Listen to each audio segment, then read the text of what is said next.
الحمد لله نحمده ونستعينه ونستغفره ونؤمن به ونتوكل عليه ونعوذ بالله من شرور أنفسنا ومن سيئات أعمالنا من يهد الله فلا مضل له ومن يضلله فلا هادي له ونشهد أن لا إله إلا الله ونشهد أن محمدا عبده ورسوله أما بعد فقد قال الله تعالى في كلامه المجيد إن الله وملائكته يصلون على النبي يا أيها الذين آمنوا صلوا عليه وسلموا تسليما يا اللهم صل على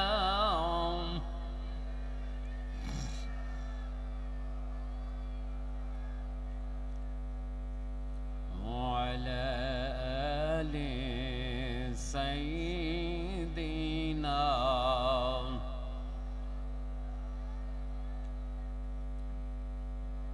আওয়াজ গলার আওয়াজ ছেড়ে দিয়ে জোরে সোরে মোহাব্বতের সাথে পড়ি আল্লাহুম্মা সাল্লি মাশাআল্লাহ মাশাআল্লাহ জোরে জোরে মোহাব্বত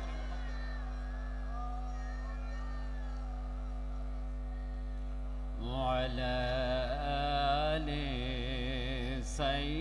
সাইয়্যিদিনা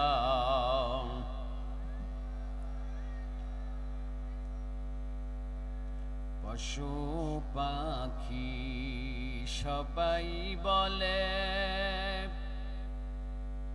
কুল কায়নাতের সবাই বলে আজ আমাদের ঈদের দিন ঠিক কিনা জোরে বলে এ ধরাতে তশরিফ আনলেন রহমাতুল্লিল আলামিন আল্লাহুম্মা সাল্লি মাশাআল্লাহ মাশাআল্লাহ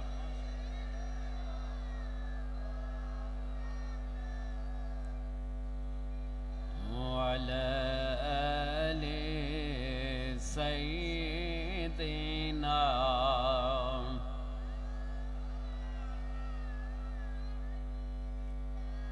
যাহার জন্যে কাদরে মন নবীজিকে দেখতে আমাদের মন কাঁদে কি কাঁদে না যাহার জন্যে কাদরে মন তিনি সোনার মদিনায়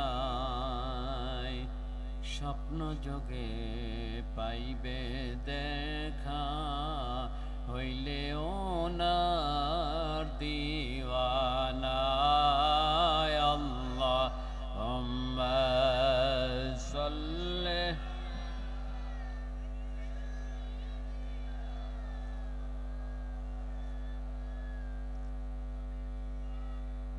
ওয়ালা আলি সাইয়্যিদিনা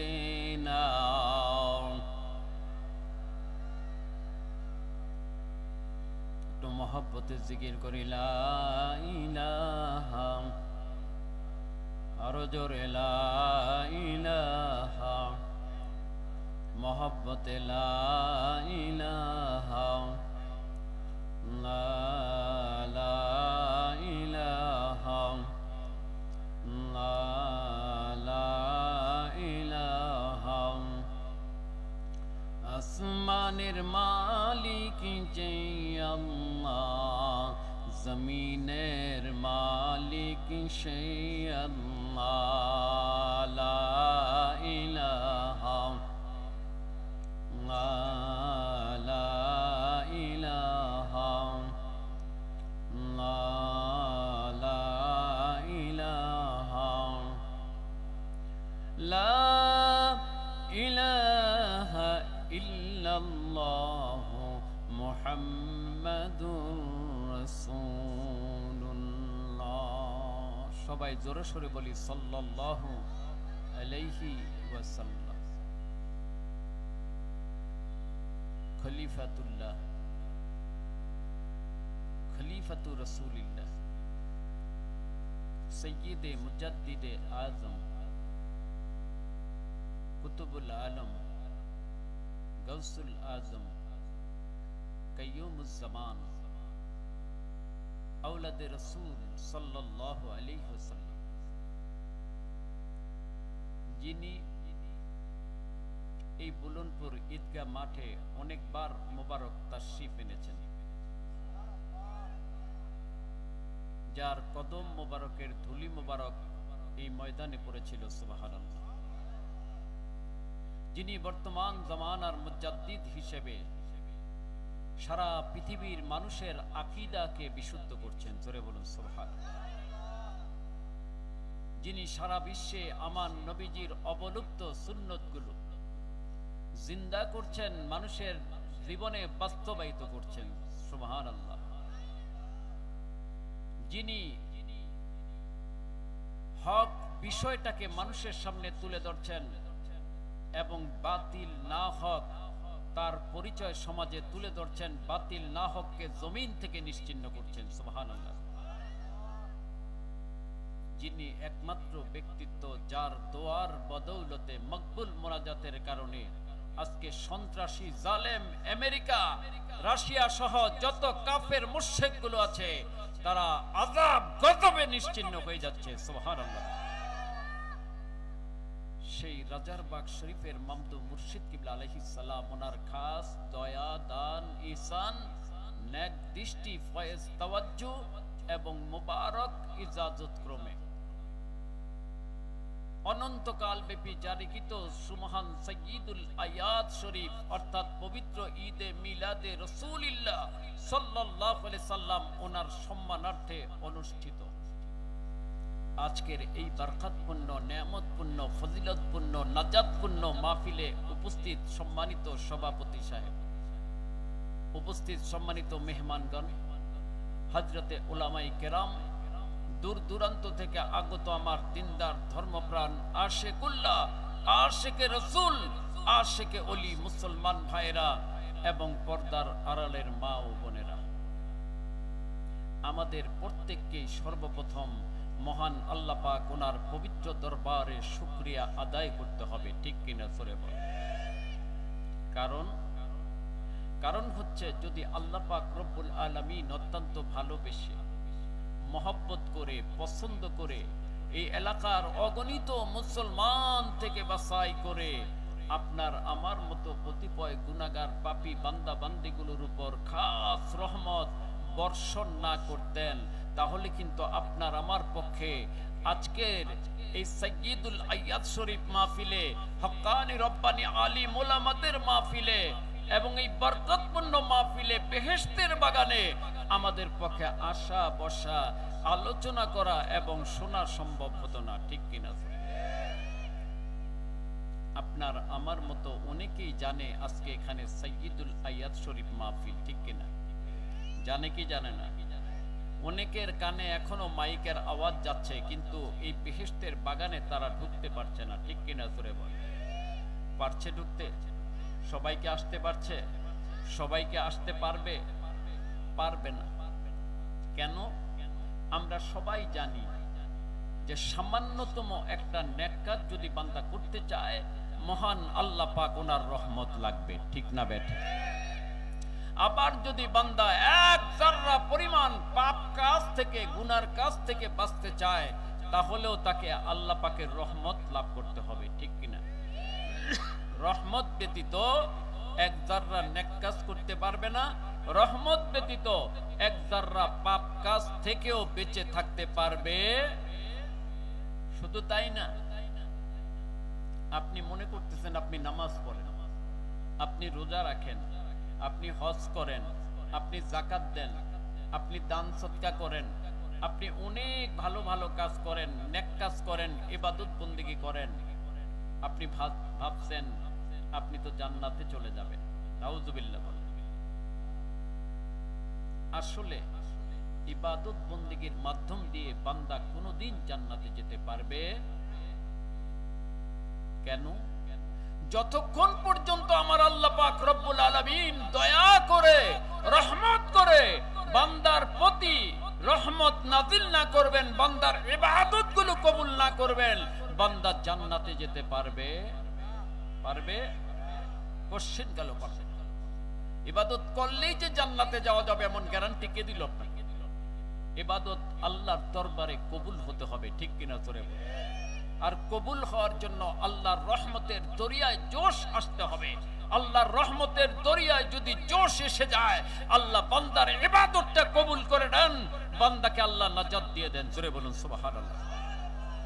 ঠিক না বেঠিক?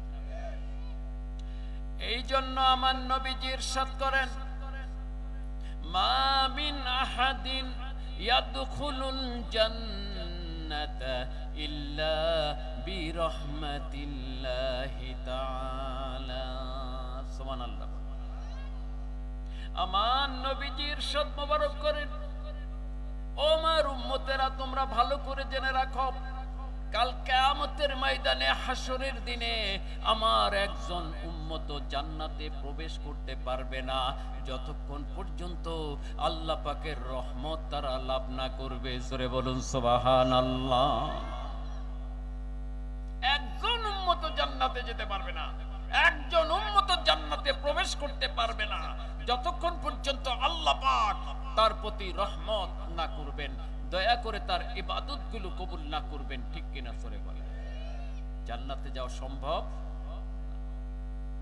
উম্মুল মুমিনিন হযরতে আয়েশা সিদ্দিকা আলাইহা সালাম, নাম শুনেন নাই? উম্মুল মুমিনিন অর্থ কি? মুমিনদের মা, মুমিনদের মা। ওনাদের ইজ্জত সম্মান আছে না নাই? জোরে বলেন, আছে না নাই? ওনা আমাদের মা, সারা বিশ্বের মুমিনদের মা। সুবহানাল্লাহ বলেন। ওনাদের ব্যাপারে আমার আল্লাহ বলেছেন, লাস্তুন্নাকা আহাদিম মিনান নিসা। ও আমার নবীর স্ত্রীগণ, আপনারা অন্য কোন নারীদের মতো নন। ওনারা আল্লাহর হাবিবের আহলিয়া, আল্লাহর হাবিব ওনার স্ত্রী, আল্লাহর হাবিবের সাথে সম্পর্ক নিসবত হওয়ার কারণে ওনাদের সম্মান পৃথিবীর বুকে সবচাইতে বেশি হয়ে গেছে। ঠিক কিনা জোরে বলেন। অথচ আজকে কিছু কুলাঙ্গার বক্তা বের হয়েছে, কুলাঙ্গার বক্তা, নিজেকে অনেক কিছু দাবি করে, যার ওয়াজ শুনতে লাখ লাখ লোক জমে যায়।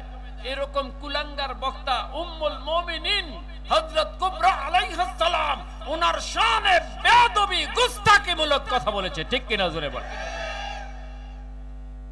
এদের জিহ্বা কেটে দেওয়া দরকার। ঠিক কিনা জোরে বলেন। এত বড় সাহস, দুঃসাহস তাদেরকে কে দেয়? উম্মুল মুমিনিনদের শানের খেলাফ কথা বলে। জোরে বলে নাউযুবিল্লাহ। ঈমান থাকবে? নবীদের শানে, ওনার স্ত্রীদের শানে এলোমেলো কথা বললে ঈমান থাকবে? এক নম্বরের কাফের হবে, মুরতাদ হবে, জাহান্নামী হবে। ঠিক কিনা জোরে বলে।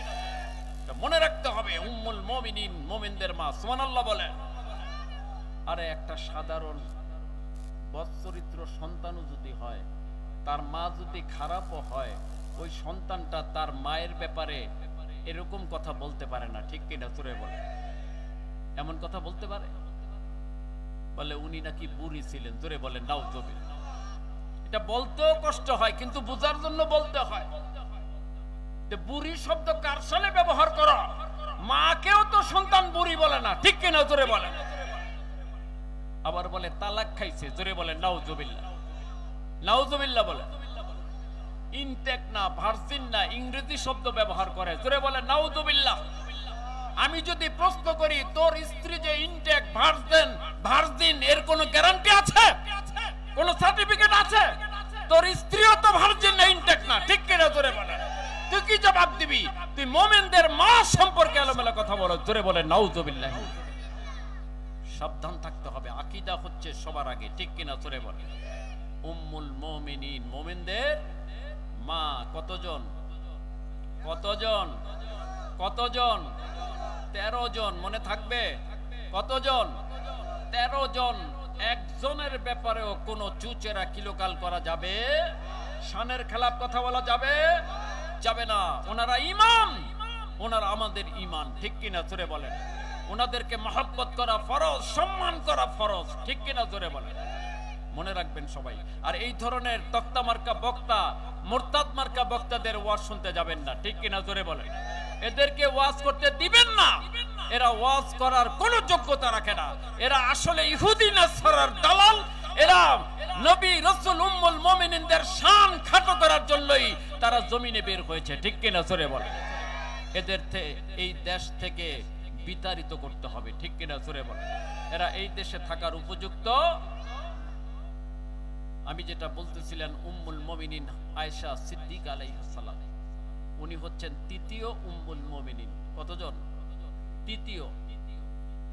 উনি বললেন, ইয়া রাসূলুল্লাহ, ইয়া হাবিবাল্লাহ, ওমা আনতা, ওমা আনতা, আপনিও কি আল্লাহ পাকের রহমত ব্যতীত জান্নাতে প্রবেশ করতে পারবেন না? আমার নবীজি বলেন, হে হযরত আয়েশা সিদ্দিকা আলাইহিস সালাম, আপনি জেনে রাখুন, শুনে রাখুন, ওমা আনা ইল্লা আইয়াতাগাম্মাদিয়ানাল্লাহু বিরহমাতিহি। সুবহানাল্লাহ। আমার নবীজি বলেন, ও আয়েশা সিদ্দিকা আলাইহিস সালাম, আপনি জেনে রাখুন, আমি সাইয়্যিদুল মুরসালিন, আমি ইমামুল মুরসালিন, আমি রহমাতুল লিল আলামিন। আমার পক্ষেও আল্লাহ পাকের রহমত ছাড়া জান্নাতে প্রবেশ করা সম্ভব হবে না। জোরে বলুন সুবহানাল্লাহ।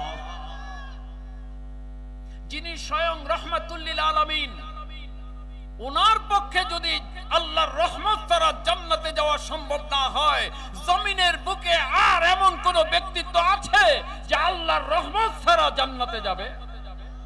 আছে? থাকতে পারে? আসলে আমার নবীজি এটা কেন বললেন? উনি কিন্তু জান্নাতের মুহতাজ না, উনি রহমতের মুহতাজ না, কারণ উনি স্বয়ং নিজে রহমাতুল লিল আলামিন, ঠিক কিনা জোরে বলে? সমস্ত কায়নাত সৃষ্টি জগৎ ওনার উসিলায় রহমত লাভ করেছে, ঠিক কিনা? আর জান্নাত তো ওনার উসিলায় সৃষ্টি হয়েছে। উনি না আসলে কি জান্নাত আসতো? জান্নাত সৃষ্টি হতো? আমার নবী জান্নাতে না যাওয়া পর্যন্ত কোন নবী রাসূল পর্যন্ত জান্নাতে প্রবেশ করতে পারবেন? পারবেন? পারবেন না। তাহলে নবীজি কেন বললেন আমিও আল্লাহর রহমত ছাড়া জান্নাতে যেতে পারবো না? এখানে বুঝার একটা বিষয় আছে। বুখারী মুসলিম শরীফের হাদিসে আছে, আমরা জানি নবীজি প্রতিদিন 70 থেকে 100 বার তওবা করতেন, ঠিক কিনা জোরে? আর তওবা করা হয় কেন? গুনাহ খাতা মাফ চাওয়ার জন্যই। আমরা তওবা করি কেন? গুনাহ খাতা মাফ চাওয়ার জন্য। আমার নবীর কি গুনাহ খাতা ছিল? আরো জোরে বলেন, ছিল?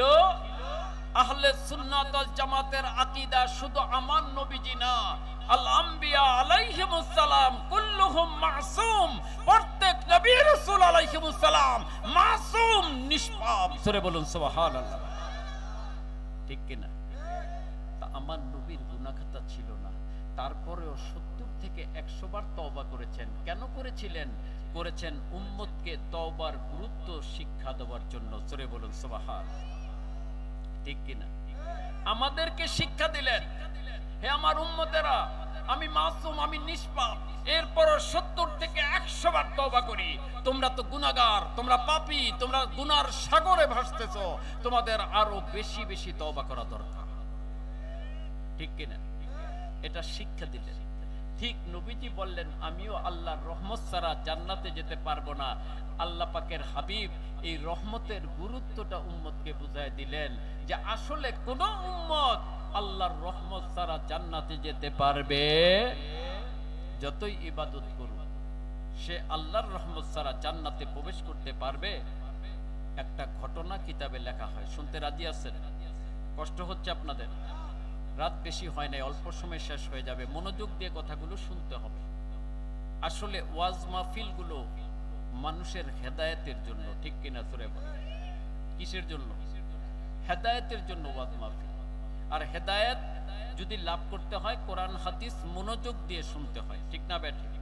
আমরা মনোযোগ দিয়ে শুনবো যতক্ষণ আলোচনা হয়। আমি যেটা বলছিলাম, নবীজি বলেন একটা বান্দা সে জমিনে 80 বৎসর ইবাদত করবে। কত বৎসর? 80 বৎসর ইবাদত করবে জমিনে।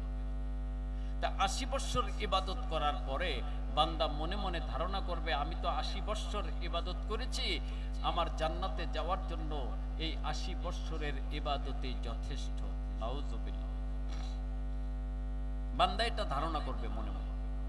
তা আল্লাহ পাক বান্দাকে শিক্ষা দেওয়ার জন্য বান্দা যখন ইন্তেকাল করবে, আল্লাহ পাক বান্দাকে বলবেন, ফেরেশতাদেরকে বলবেন, হে ফেরেশতারা, এই যে বান্দা 80 বৎসর ইবাদত করেছে তাকে একটু নিয়ে যান। কোথায়? আল্লাহ পাক জাহান্নামের কাছ দিয়ে, জাহান্নামের নিকট দিয়ে ঘুরায় নিয়ে আসবেন। জাহান্নামে ফেলতে হবে না, জাহান্নামের কাছ দিয়ে ঘুরায় নিয়ে আসেন। জাহান্নামের আগুনের এত তাপ, 500 বৎসর রাস্তা দূর থেকে আগুনের তাপ পাওয়া যাবে। নাউজুবিল্লাহ। এত থেকে দেব? আমার কাছে তো টাকা নেই, পয়সা নেই। পরকালে টাকা পয়সা থাকবে? কবরে টাকা পয়সা থাকবে? থাকবে না। আমি কিভাবে দেব? হযরত ফেরেশতা আলাইহিমুস সালাম স্মরণ করিয়ে দিবেন, কেন? তোমার তো 80 বৎসরের ইবাদত আছে। তুমি না জমিনে 80 বৎসর, ফেরেশতাকে 80 বৎসরের ইবাদত লিখে দিবে। যখন 80 বৎসরের ইবাদত লিখে দিবে তখন ফেরেশতা আলাইহিমুস সালাম তাকে 1 গ্লাস পানি পান করাবেন। পানি পান করে তার পানির পিপাসা মিটে যাবে। সুবহানাল্লাহ। আমার আল্লাহ পাক রব্বুল আলামিন ওই বান্দাকে ডাক দিয়ে বলবেন, বান্দা তুমি তো ধারণা করেছিলে তুমি জমিনে 80 বৎসর ইবাদত করেছো, ওই 80 বৎসর ইবাদতের দ্বারাই তুমি জান্নাতে চলে যাবে। এবার হিসাব করে দেখো, 1 গ্লাস পানি পান করতে গিয়ে তুমি 80 বৎসরের ইবাদত ফেরেশতাকে লিখে দিলে। তার মানে হচ্ছে 1 গ্লাস পানির মূল্য হচ্ছে 80 বৎসরের ইবাদত, ঠিক না বেঠিক? কত বৎসরের ইবাদত? 1 গ্লাস পানির মূল্য। যদি 1 গ্লাস পানির মূল্য 80 বৎসরের ইবাদত হয়ে থাকে, তাহলে আমি আল্লাহ তোমাকে জমিনে কত গ্লাস পানি পান করাইছিলাম, আমার কত নেয়ামত তুমি ফ্রি ভোগ করেছিলে, বিনা টাকায় বিনা পয়সায় কত নেয়ামত তুমি খেয়েছিলে, ভোগ করেছিলে। তাহলে ওই নেয়ামতগুলোর বিনিময়ে তোমার কত বৎসর ইবাদত করার দরকার ছিল, ঠিক না বেঠি? কত বৎসর তোমার ইবাদত করা দরকার ছিল জান্নাতে যাওয়ার জন্য? আমার কত পানি তুমি পান করেছো, কত রিজিক তুমি ভোগ করেছো, কত নিয়ামত তুমি খেয়েছো, তাহলে ওগুলোর বিনিময় কোথায়? ঠিক কিনা জোরে বল। বান্দা সিজদায় পড়ে যাবে, সিজদায় পড়ে কাঁদতে থাকবে, রব্বুল আলামিন আমি তো বুঝতে পারি নাই, ফিকির করি নাই। আমার আল্লাহ বলবেন, কেন? আমার হাবিব তো আগেই বলে দিয়েছেন, মা মিন আহাদিন ইয়াদখুলুল জান্নাতা ইল্লা বিরহমাতিল্লাহি তাআলা। আমার একজন উম্মত কাল কিয়ামতের ময়দানে আল্লাহ পাকের রহমত ছাড়া জান্নাতে যেতে পারবে না। জোরে বলুন সুবহানাল্লাহ। ঠিক না বেঠিক? জান্নাতে যাওয়া যাবে রহমত ছাড়া? আজকের এটা তো জান্নাতের বাগান, কোনো সন্দেহ আছে? কোরআন ও হাদিসের মাহফিল যে জান্নাতের বাগান, কোনো সন্দেহ আছে? আমার নবীজি বলেছেন, ইদা মারারতুম বিরিয়াদিল জান্নাহ ফারতাউ। জমিনের বুকে তোমরা যখন জান্নাতের বাগান পাবে, ওই বাগানে ঢুকে তোমরা কিছু ফল খেয়ে নিও। জোরে বলুন সুবহানাল্লাহ। সাহাবায়ে কেরাম জিজ্ঞাসা করলেন, ওমা রিয়াদুল জান্নাহ ইয়া রাসূলুল্লাহ, ইয়া রাসূলুল্লাহ, ইয়া হাবিবাল্লাহ, দুনিয়ার জমিনে আবার জান্নাতের বাগান কোনটা? আমার নবী বললেন, হালাকুজ জিকির, আল্লাহর জিকিরের মাহফিল, কোরআনের মাহফিল, হাদিস শরীফের মাহফিল, আমার নবীজির সানা সিফাতের মাহফিল, সাইয়্যিদুল আয়াত শরীফের মাহফিল, দুনিয়ার জমিনে জান্নাতের বাগান। সরে বলুন সুবহানাল্লাহ। তাহলে এই জান্নাতে ঢুকতে হলে রহমত লাগবে কি লাগবে না? লাগবে কি লাগবে না? সবাই কি পারবে আসতে? যারা আল্লাহ পাক যাদেরকে রহমত করবেন, কবুল করবেন, তারাই কিন্তু আজকে আসতে পারবে। সরে বলুন সুবহানাল্লাহ। কারণ আজকের মাহফিল কিন্তু সাধারণ কোনো মাহফিল না। সুবহানাল্লাহ বলেন। সাধারণ মাহফিল, আজকের মাহফিল সাধারণ কোনো মাহফিল না। আজকের মাহফিলের তিনটা বৈশিষ্ট্য আছে। কয়টা? জোরে বলেন কয়টা? তিনটা বৈশিষ্ট্য আজকের মাহফিলে।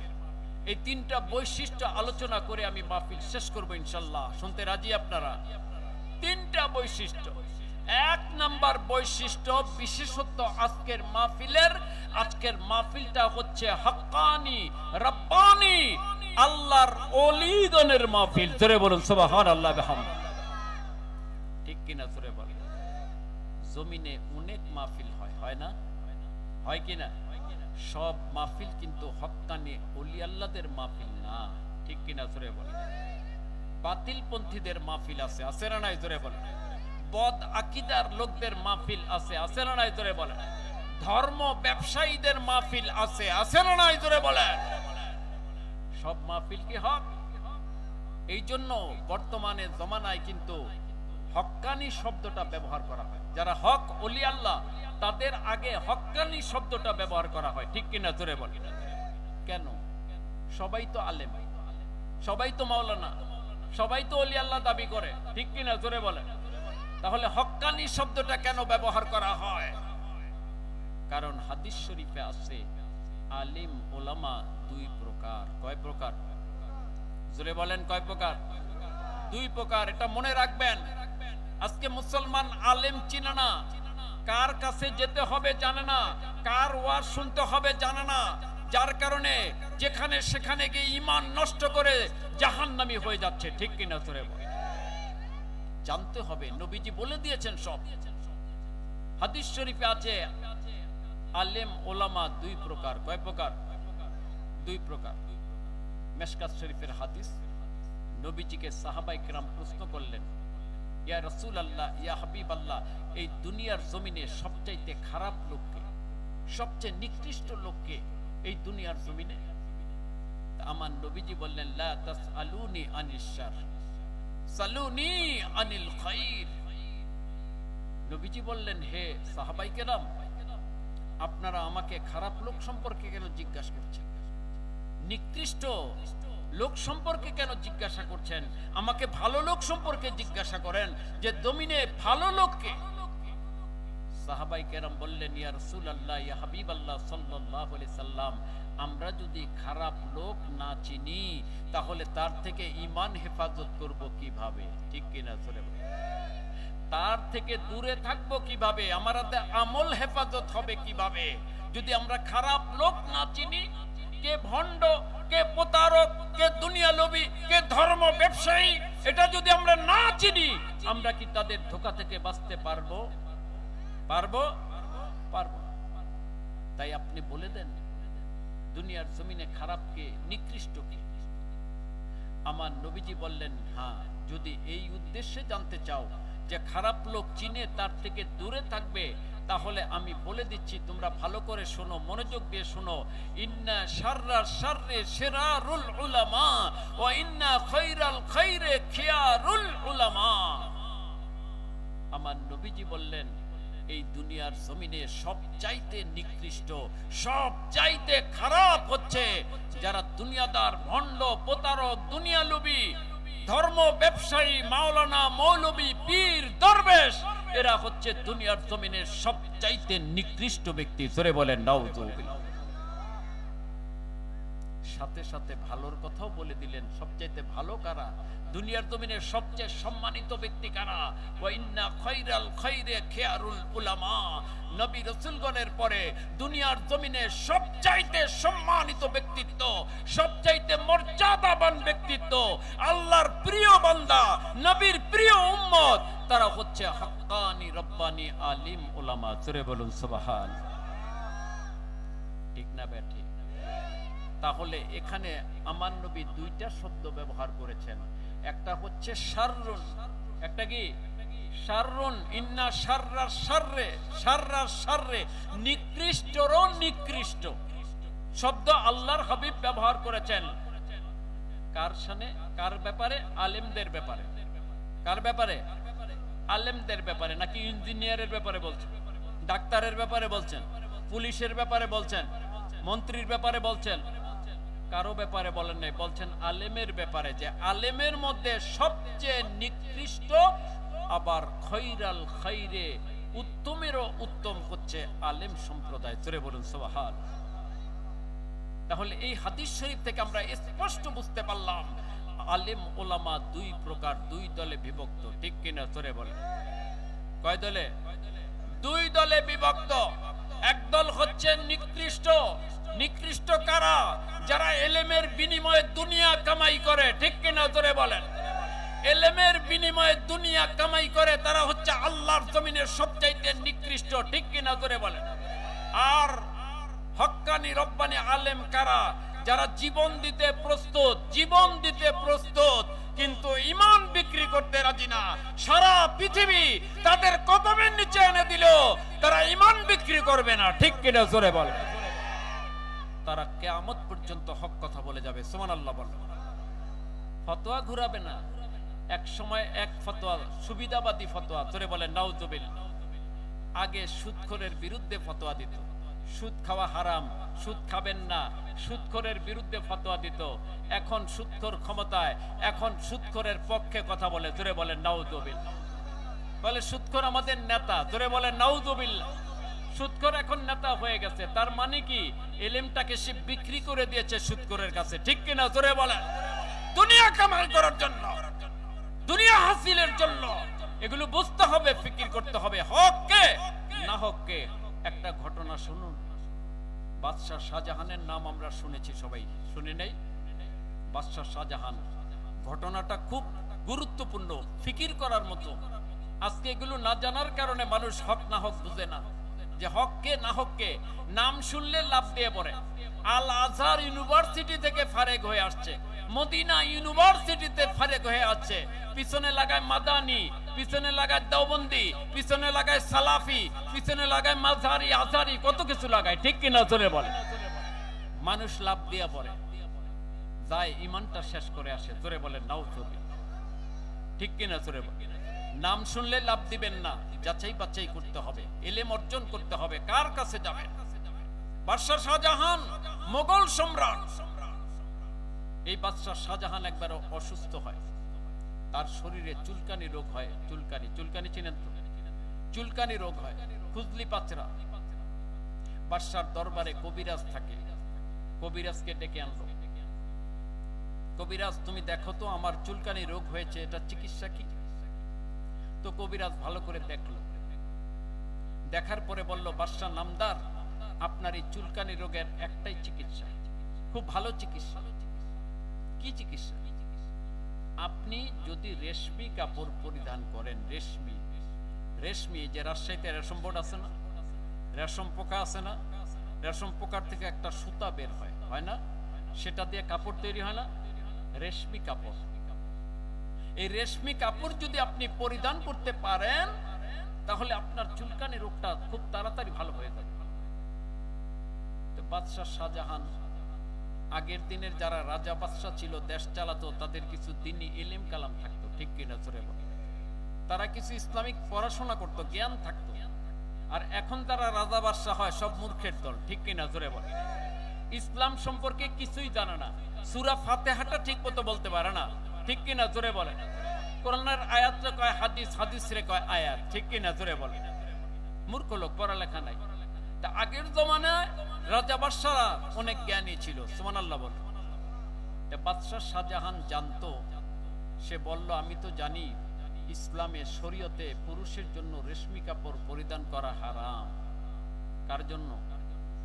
পুরুষের জন্য রেশমি কাপড় পরিধান করা হারাম। তিনটা জিনিস পুরুষের জন্য হারাম, মহিলাদের জন্য জায়েজ। কয়টা? মনে রাখবেন। এক নাম্বার হচ্ছে রেশমি কাপড়। এক নাম্বার কি?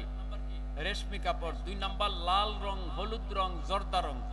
লাল রং, হলুদ রং, জর্দা রঙের কাপড় পুরুষের জন্য হারাম, মহিলাদের জন্য জায়েজ।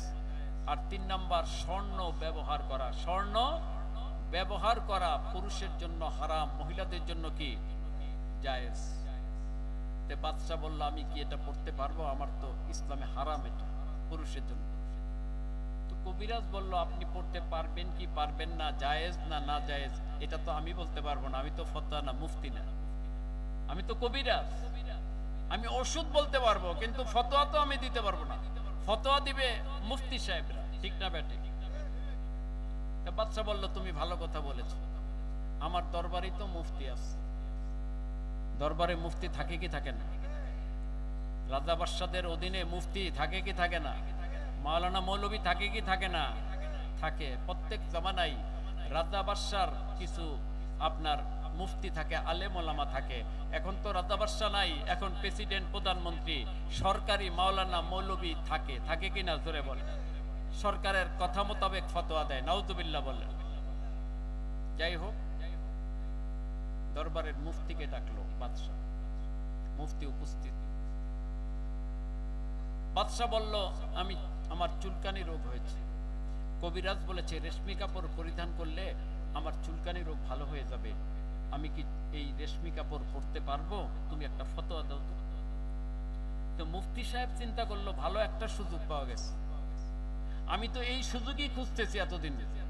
বাদশার দরবারে থাকে আর সুযোগ খোঁজে কখন বাদশাকে খুশি করা যায়। বাদশা যদি খুশি হয় তাহলেই তো একটা বড় পদের চাকরি হয়ে যাবে, ঠিক কিনা? জোরে বলে। বাদশা যদি খুশি হয় বিশাল অঙ্কের টাকা পাওয়া যাবে, ঠিক কিনা? প্যাকেট পাওয়া যাবে। প্যাকেট যাবে কি যাবে না? মুফতি সাহেব বলল বাদশা নামদার, আপনি এত বড় রাজ্যের বাদশা, মোগল সম্রাট, আপনি যদি অসুস্থ হয়ে পড়েন রাজ্য তো অচল হয়ে যাবে। কাজী আপনি মাজুর। বাদশাকে মাজুর বানায় দিল। বলে আপনি মাজুর, আপনি অপারগ, আপনি মাজুর হিসেবে আপনি রেশমি কাপড় পরতে পারবেন, আমি ফতোয়া দিলাম।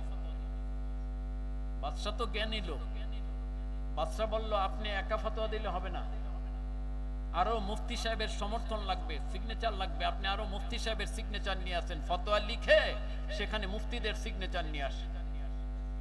বাদশার আদেশ। মুফতি সাহেব দৌড় দিল, গিয়ে তার মতো আরো যত মুফতি ছিল প্রায় 300 মুফতির সিগনেচার নিল। কয়শো? জোরে বলেন কয়শো? 300 মুফতির সিগনেচার নিল। যে বাদশা অসুস্থ, খুজলি পাচরা হয়েছে, বাদশা রেশমি কাপড় পরতে পারবে মাজুর হিসেবে আমি ফতোয়া দিয়েছি, তোমরা একটু সমর্থন করো। 300 মুফতি ওই মুফতির সাথে সাথে সিগনেচার করে দিল। নাউজুবিল্লাহ। ফতোয়াটা পেশ করলো বাদশার দরবারে। বাদশা ফতোয়াটা পড়লো, দেখলো 300 মুফতির নাম আছে, অনেক বড় বড় মুফতি, 300 মুফতির নাম। বাদশা বলল আমার শাহী মসজিদের, আমার শাহী, বাদশার মসজিদ থাকে না, ওটাকে শাহী মসজিদ বলে। কি মসজিদ? শাহী মসজিদের যিনি খতিব, ওই জামানার যিনি সবচেয়ে বড় আলেম, আল্লাহর ওলি, হক্কানি আলেম, হযরত আবু সাঈদ মোল্লা জিউন রহমতুল্লাহি আলাইহি, যিনি নুরুল আনোয়ার কিতাব লিখেছেন, যেটা কওমি মাদ্রাসায়, আলিয়া মাদ্রাসায় পড়ানো হয়, উসুলে ফিকহ, উসুলে হাদিসের কিতাব। এই কিতাবটা উনি লিখেছেন এবং তাফসিরে আহমদিয়া, তাফসিরের কিতাব লিখেছেন, আরো অনেক বড় বড় কিতাব উনি লিখেছেন। ওই জমানার সবচেয়ে বড় আলেম, আল্লাহর ওলি, হক্কানি আলেম। চলে বলুন সুবহানাল্লাহ। মোল্লা জিউন রহমতুল্লাহ আলাইহি, ওনার সিগনেচার নাই। তে বাদশা বলল ওনার সিগনেচার এখানে নাই, আমি এই ফতোয়া কি করে মানব? উনি তো আমার মসজিদের খতিব, বর্তমান তখন একজন বড় আলেম, আল্লাহর ওলি, তো ওনার সিগনেচার কেন নাই? আসলে ওই মুফতি জানে উনি হক্কানি আলেম। উনি কি? হক্কানি আলেম। ওনাকে টাকা দিয়ে কিনা কিনা যাবে না, ওনার কথায় উনি ফতোয়া দিবেন না, এই জন্য ওনার কাছে যায় নাই। ওনার মতো যেগুলো আছে টাকার লোভ দেখায়া তাদের কাছ থেকে সিগনেচার নিয়ে আসছে। জোরে বলেন নাউজ। বাদশা বলল ওনার সিগনেচার নিয়ে আস।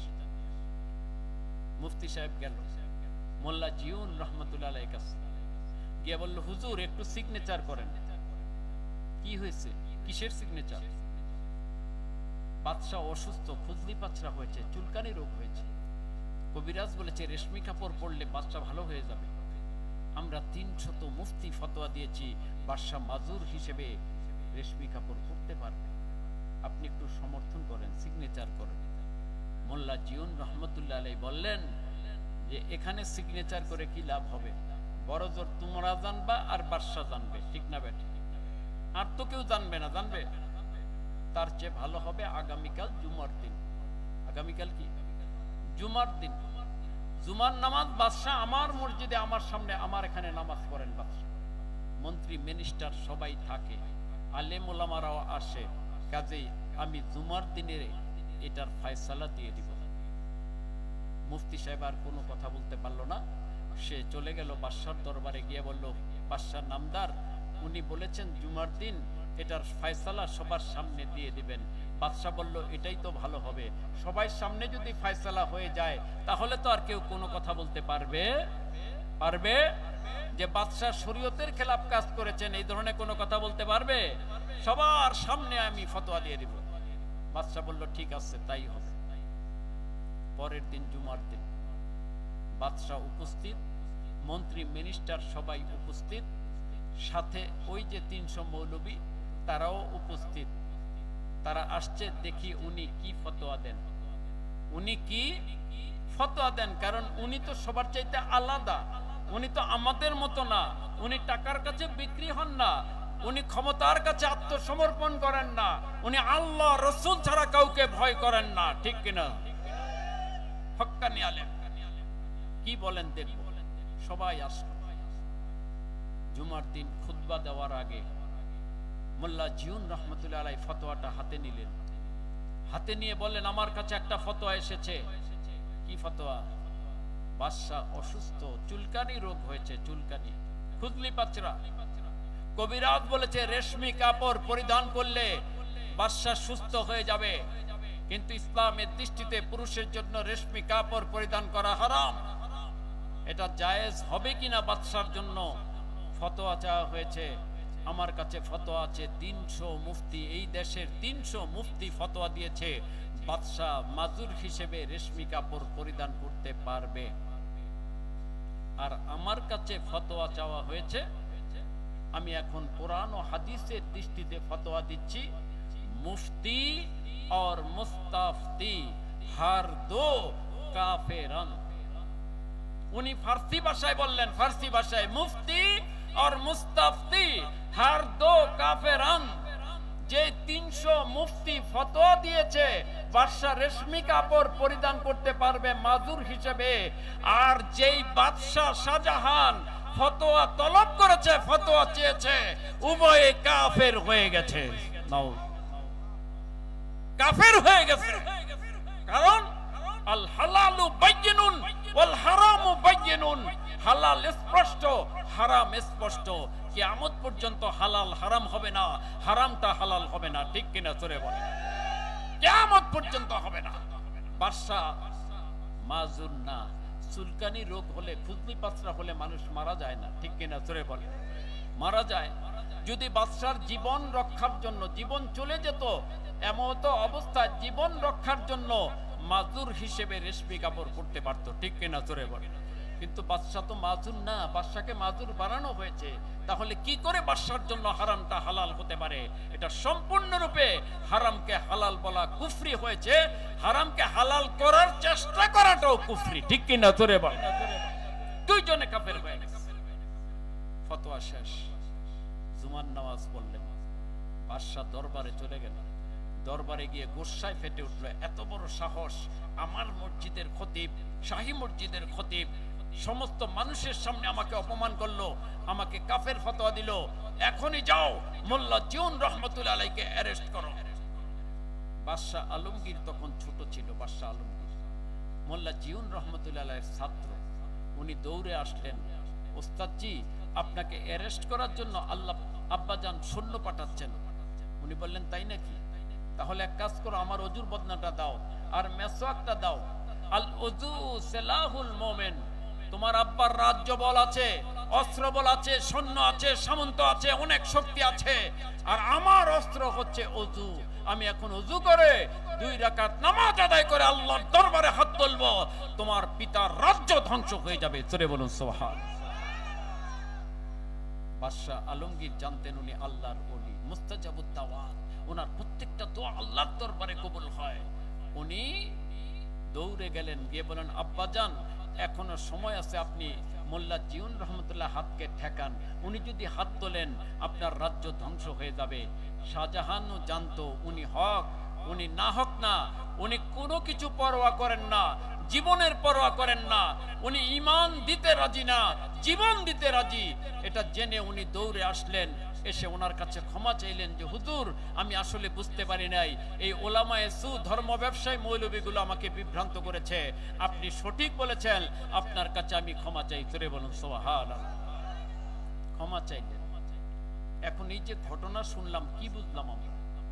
কি বুঝলাম? কয়েকটা জিনিস বোঝার আছে।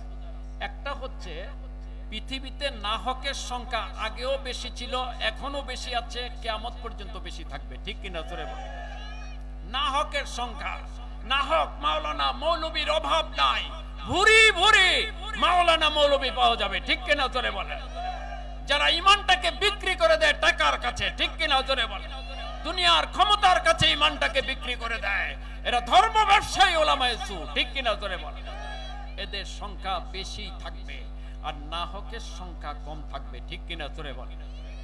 এই যে কয়েকদিন আগে করোনা গেল, করোনা গেছে না?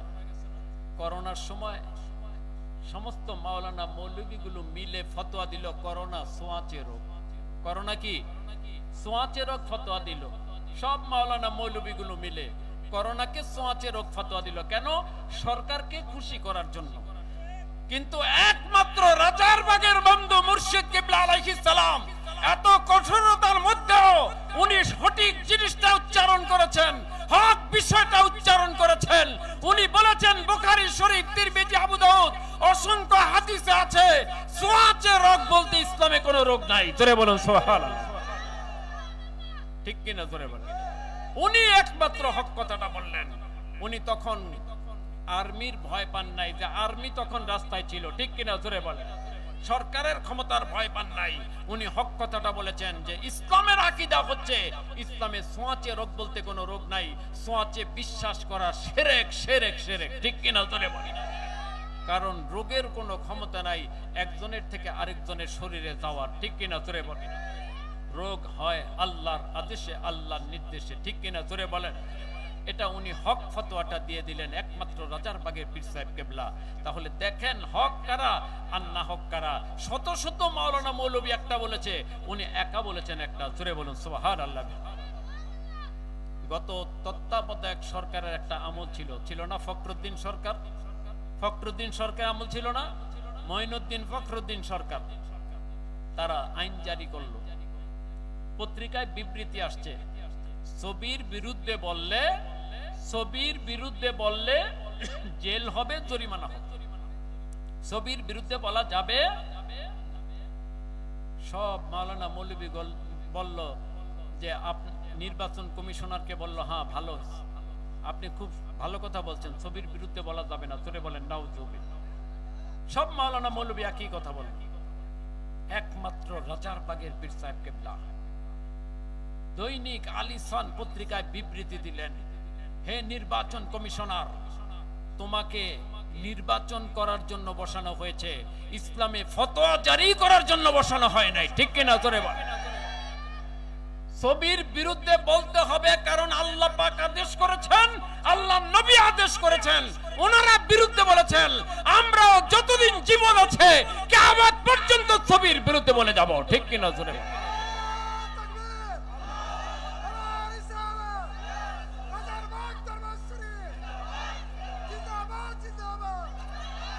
কাজে কিয়ামত পর্যন্ত আমরা ছবির বিরুদ্ধে বলে যাব।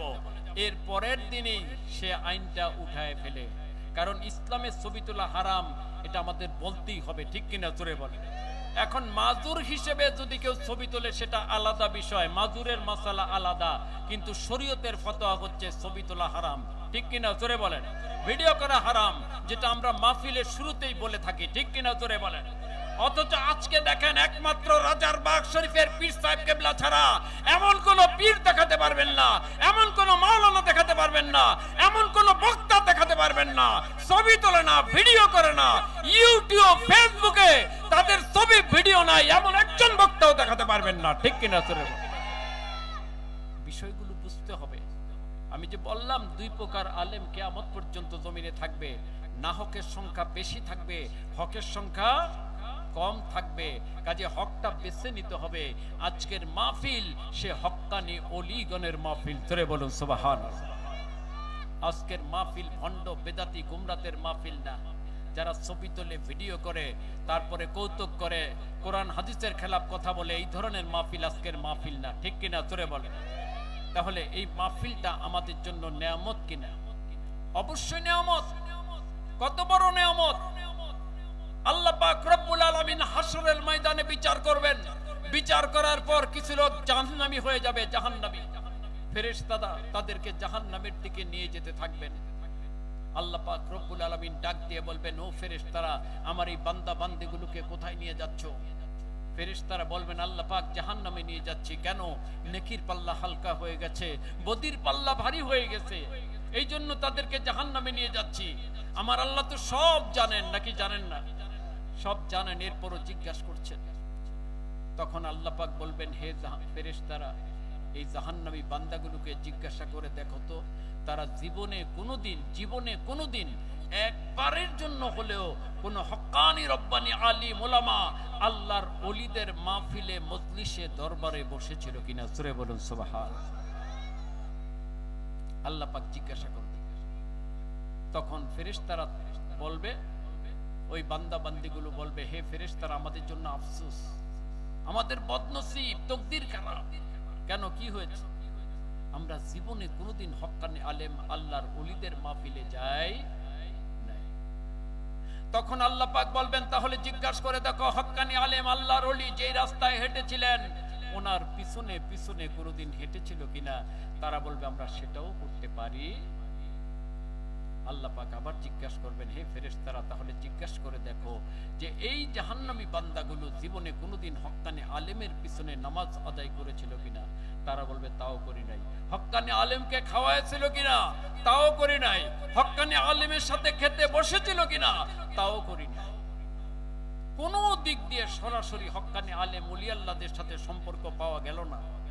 আমার আল্লাহ কত বড় রহমান, রহিম, গফফার, সত্তার। হাশরের ময়দানে বান্দাকে ক্ষমা করার জন্য একটার পর একটা উসিলা তালাশ করবেন, জোরে বলুন সুবহানাল্লাহ। আল্লাহ পাক জিজ্ঞাসা করবেন, তাহলে জিজ্ঞাসা করে দেখো তো, এমন কোন লোকের সাথে তাদের সম্পর্ক ছিল কিনা যেই লোকের সাথে কোন হক্কানি আলেম আল্লাহর ওলির সম্পর্ক ছিল? জোরে বলুন সুবহানাল্লাহ। কথাটা বুঝে আসছে? মনে করেন আমাদের সভাপতি সাহেব মাওলানা হাবিবুর রহমান সাহেব, ওনার সাথে অনেক লোকের মহব্বত আছে না? আছে না? অনেকের মহব্বত আছে। আর ওনার সাথে সম্পর্ক মুজাদ্দিদ আজমের সাথে, জোরে বলুন সুবহানাল্লাহ। ঠিক না বেট? উনি মুজাদ্দিদ আজমকে মহব্বত করেন, মুজাদ্দিদ আজমের সাথে ওনার সম্পর্ক। আবার ওনার সাথে কিছু লোক আছে যাদের সম্পর্ক আছে ওনার সাথে, ঠিক কিনা জোরে বলেন।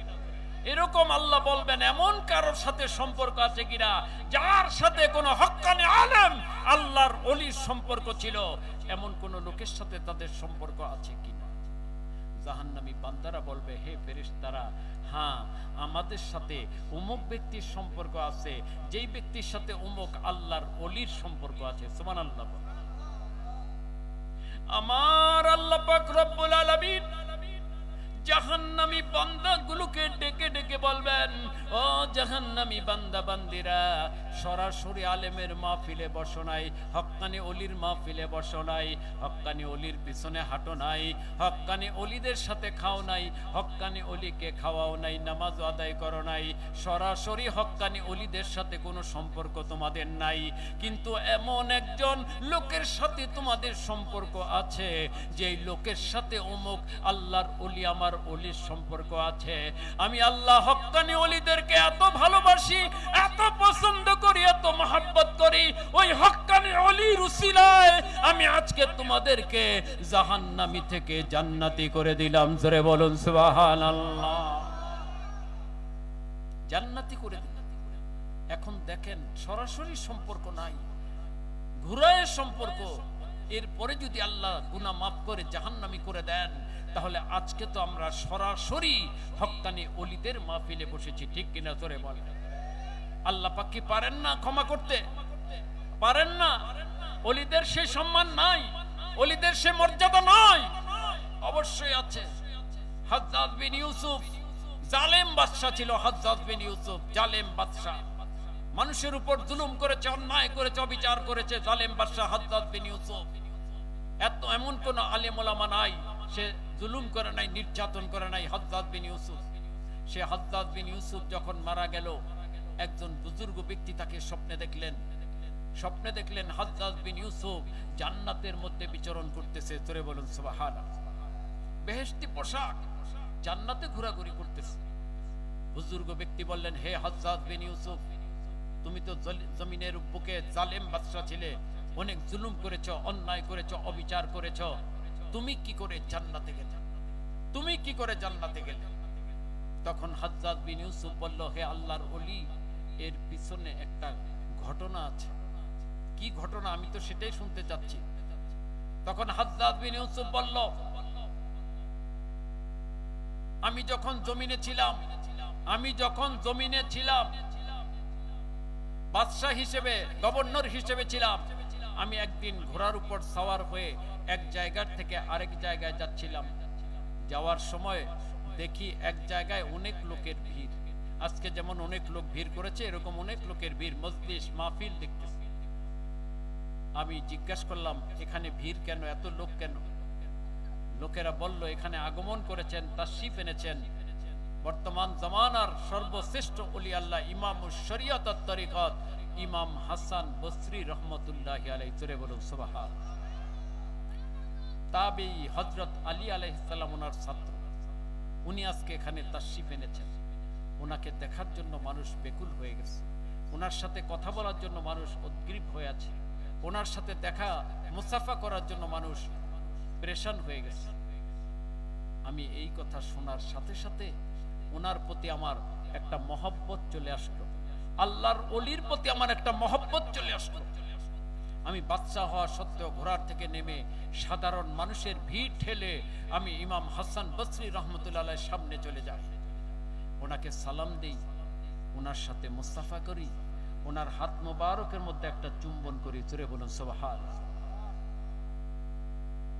আমাকে যখন কবরে রাখা হলো, আল্লাহ পাক রব্বুল আলামিন ডাক দিয়ে বলেন, ও হাজ্জাজ বিন ইউসুফ, যদিও তুমি জমিনে অনেক জুলুম করেছো, অন্যায় করেছো, বিচার করেছো, কিন্তু তুমি এমন একটা আমল করেছো, আমার ওলি, আমার নবীর নায়েব ওয়ারাসাতুল আম্বিয়া হক্কানি ওলি ইমাম হাসান বসরি রহমতুল্লাহি আলাইহিকে তুমি তাজিম করেছিলে, সম্মান করেছিলে, মহব্বত করেছিলে। ওনাকে মহব্বত করে ওনার হাত মোবারকের মধ্যে একটা চুম্বন করেছিলে। জোরে বলুন সুবহানাল্লাহ।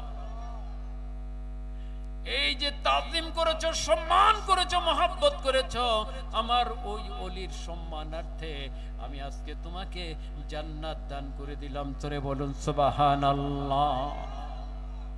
রহমতে খোদা বাহানা মিজুয়াত, আল্লাহর রহমত একটা উসিলা তালাশ করে।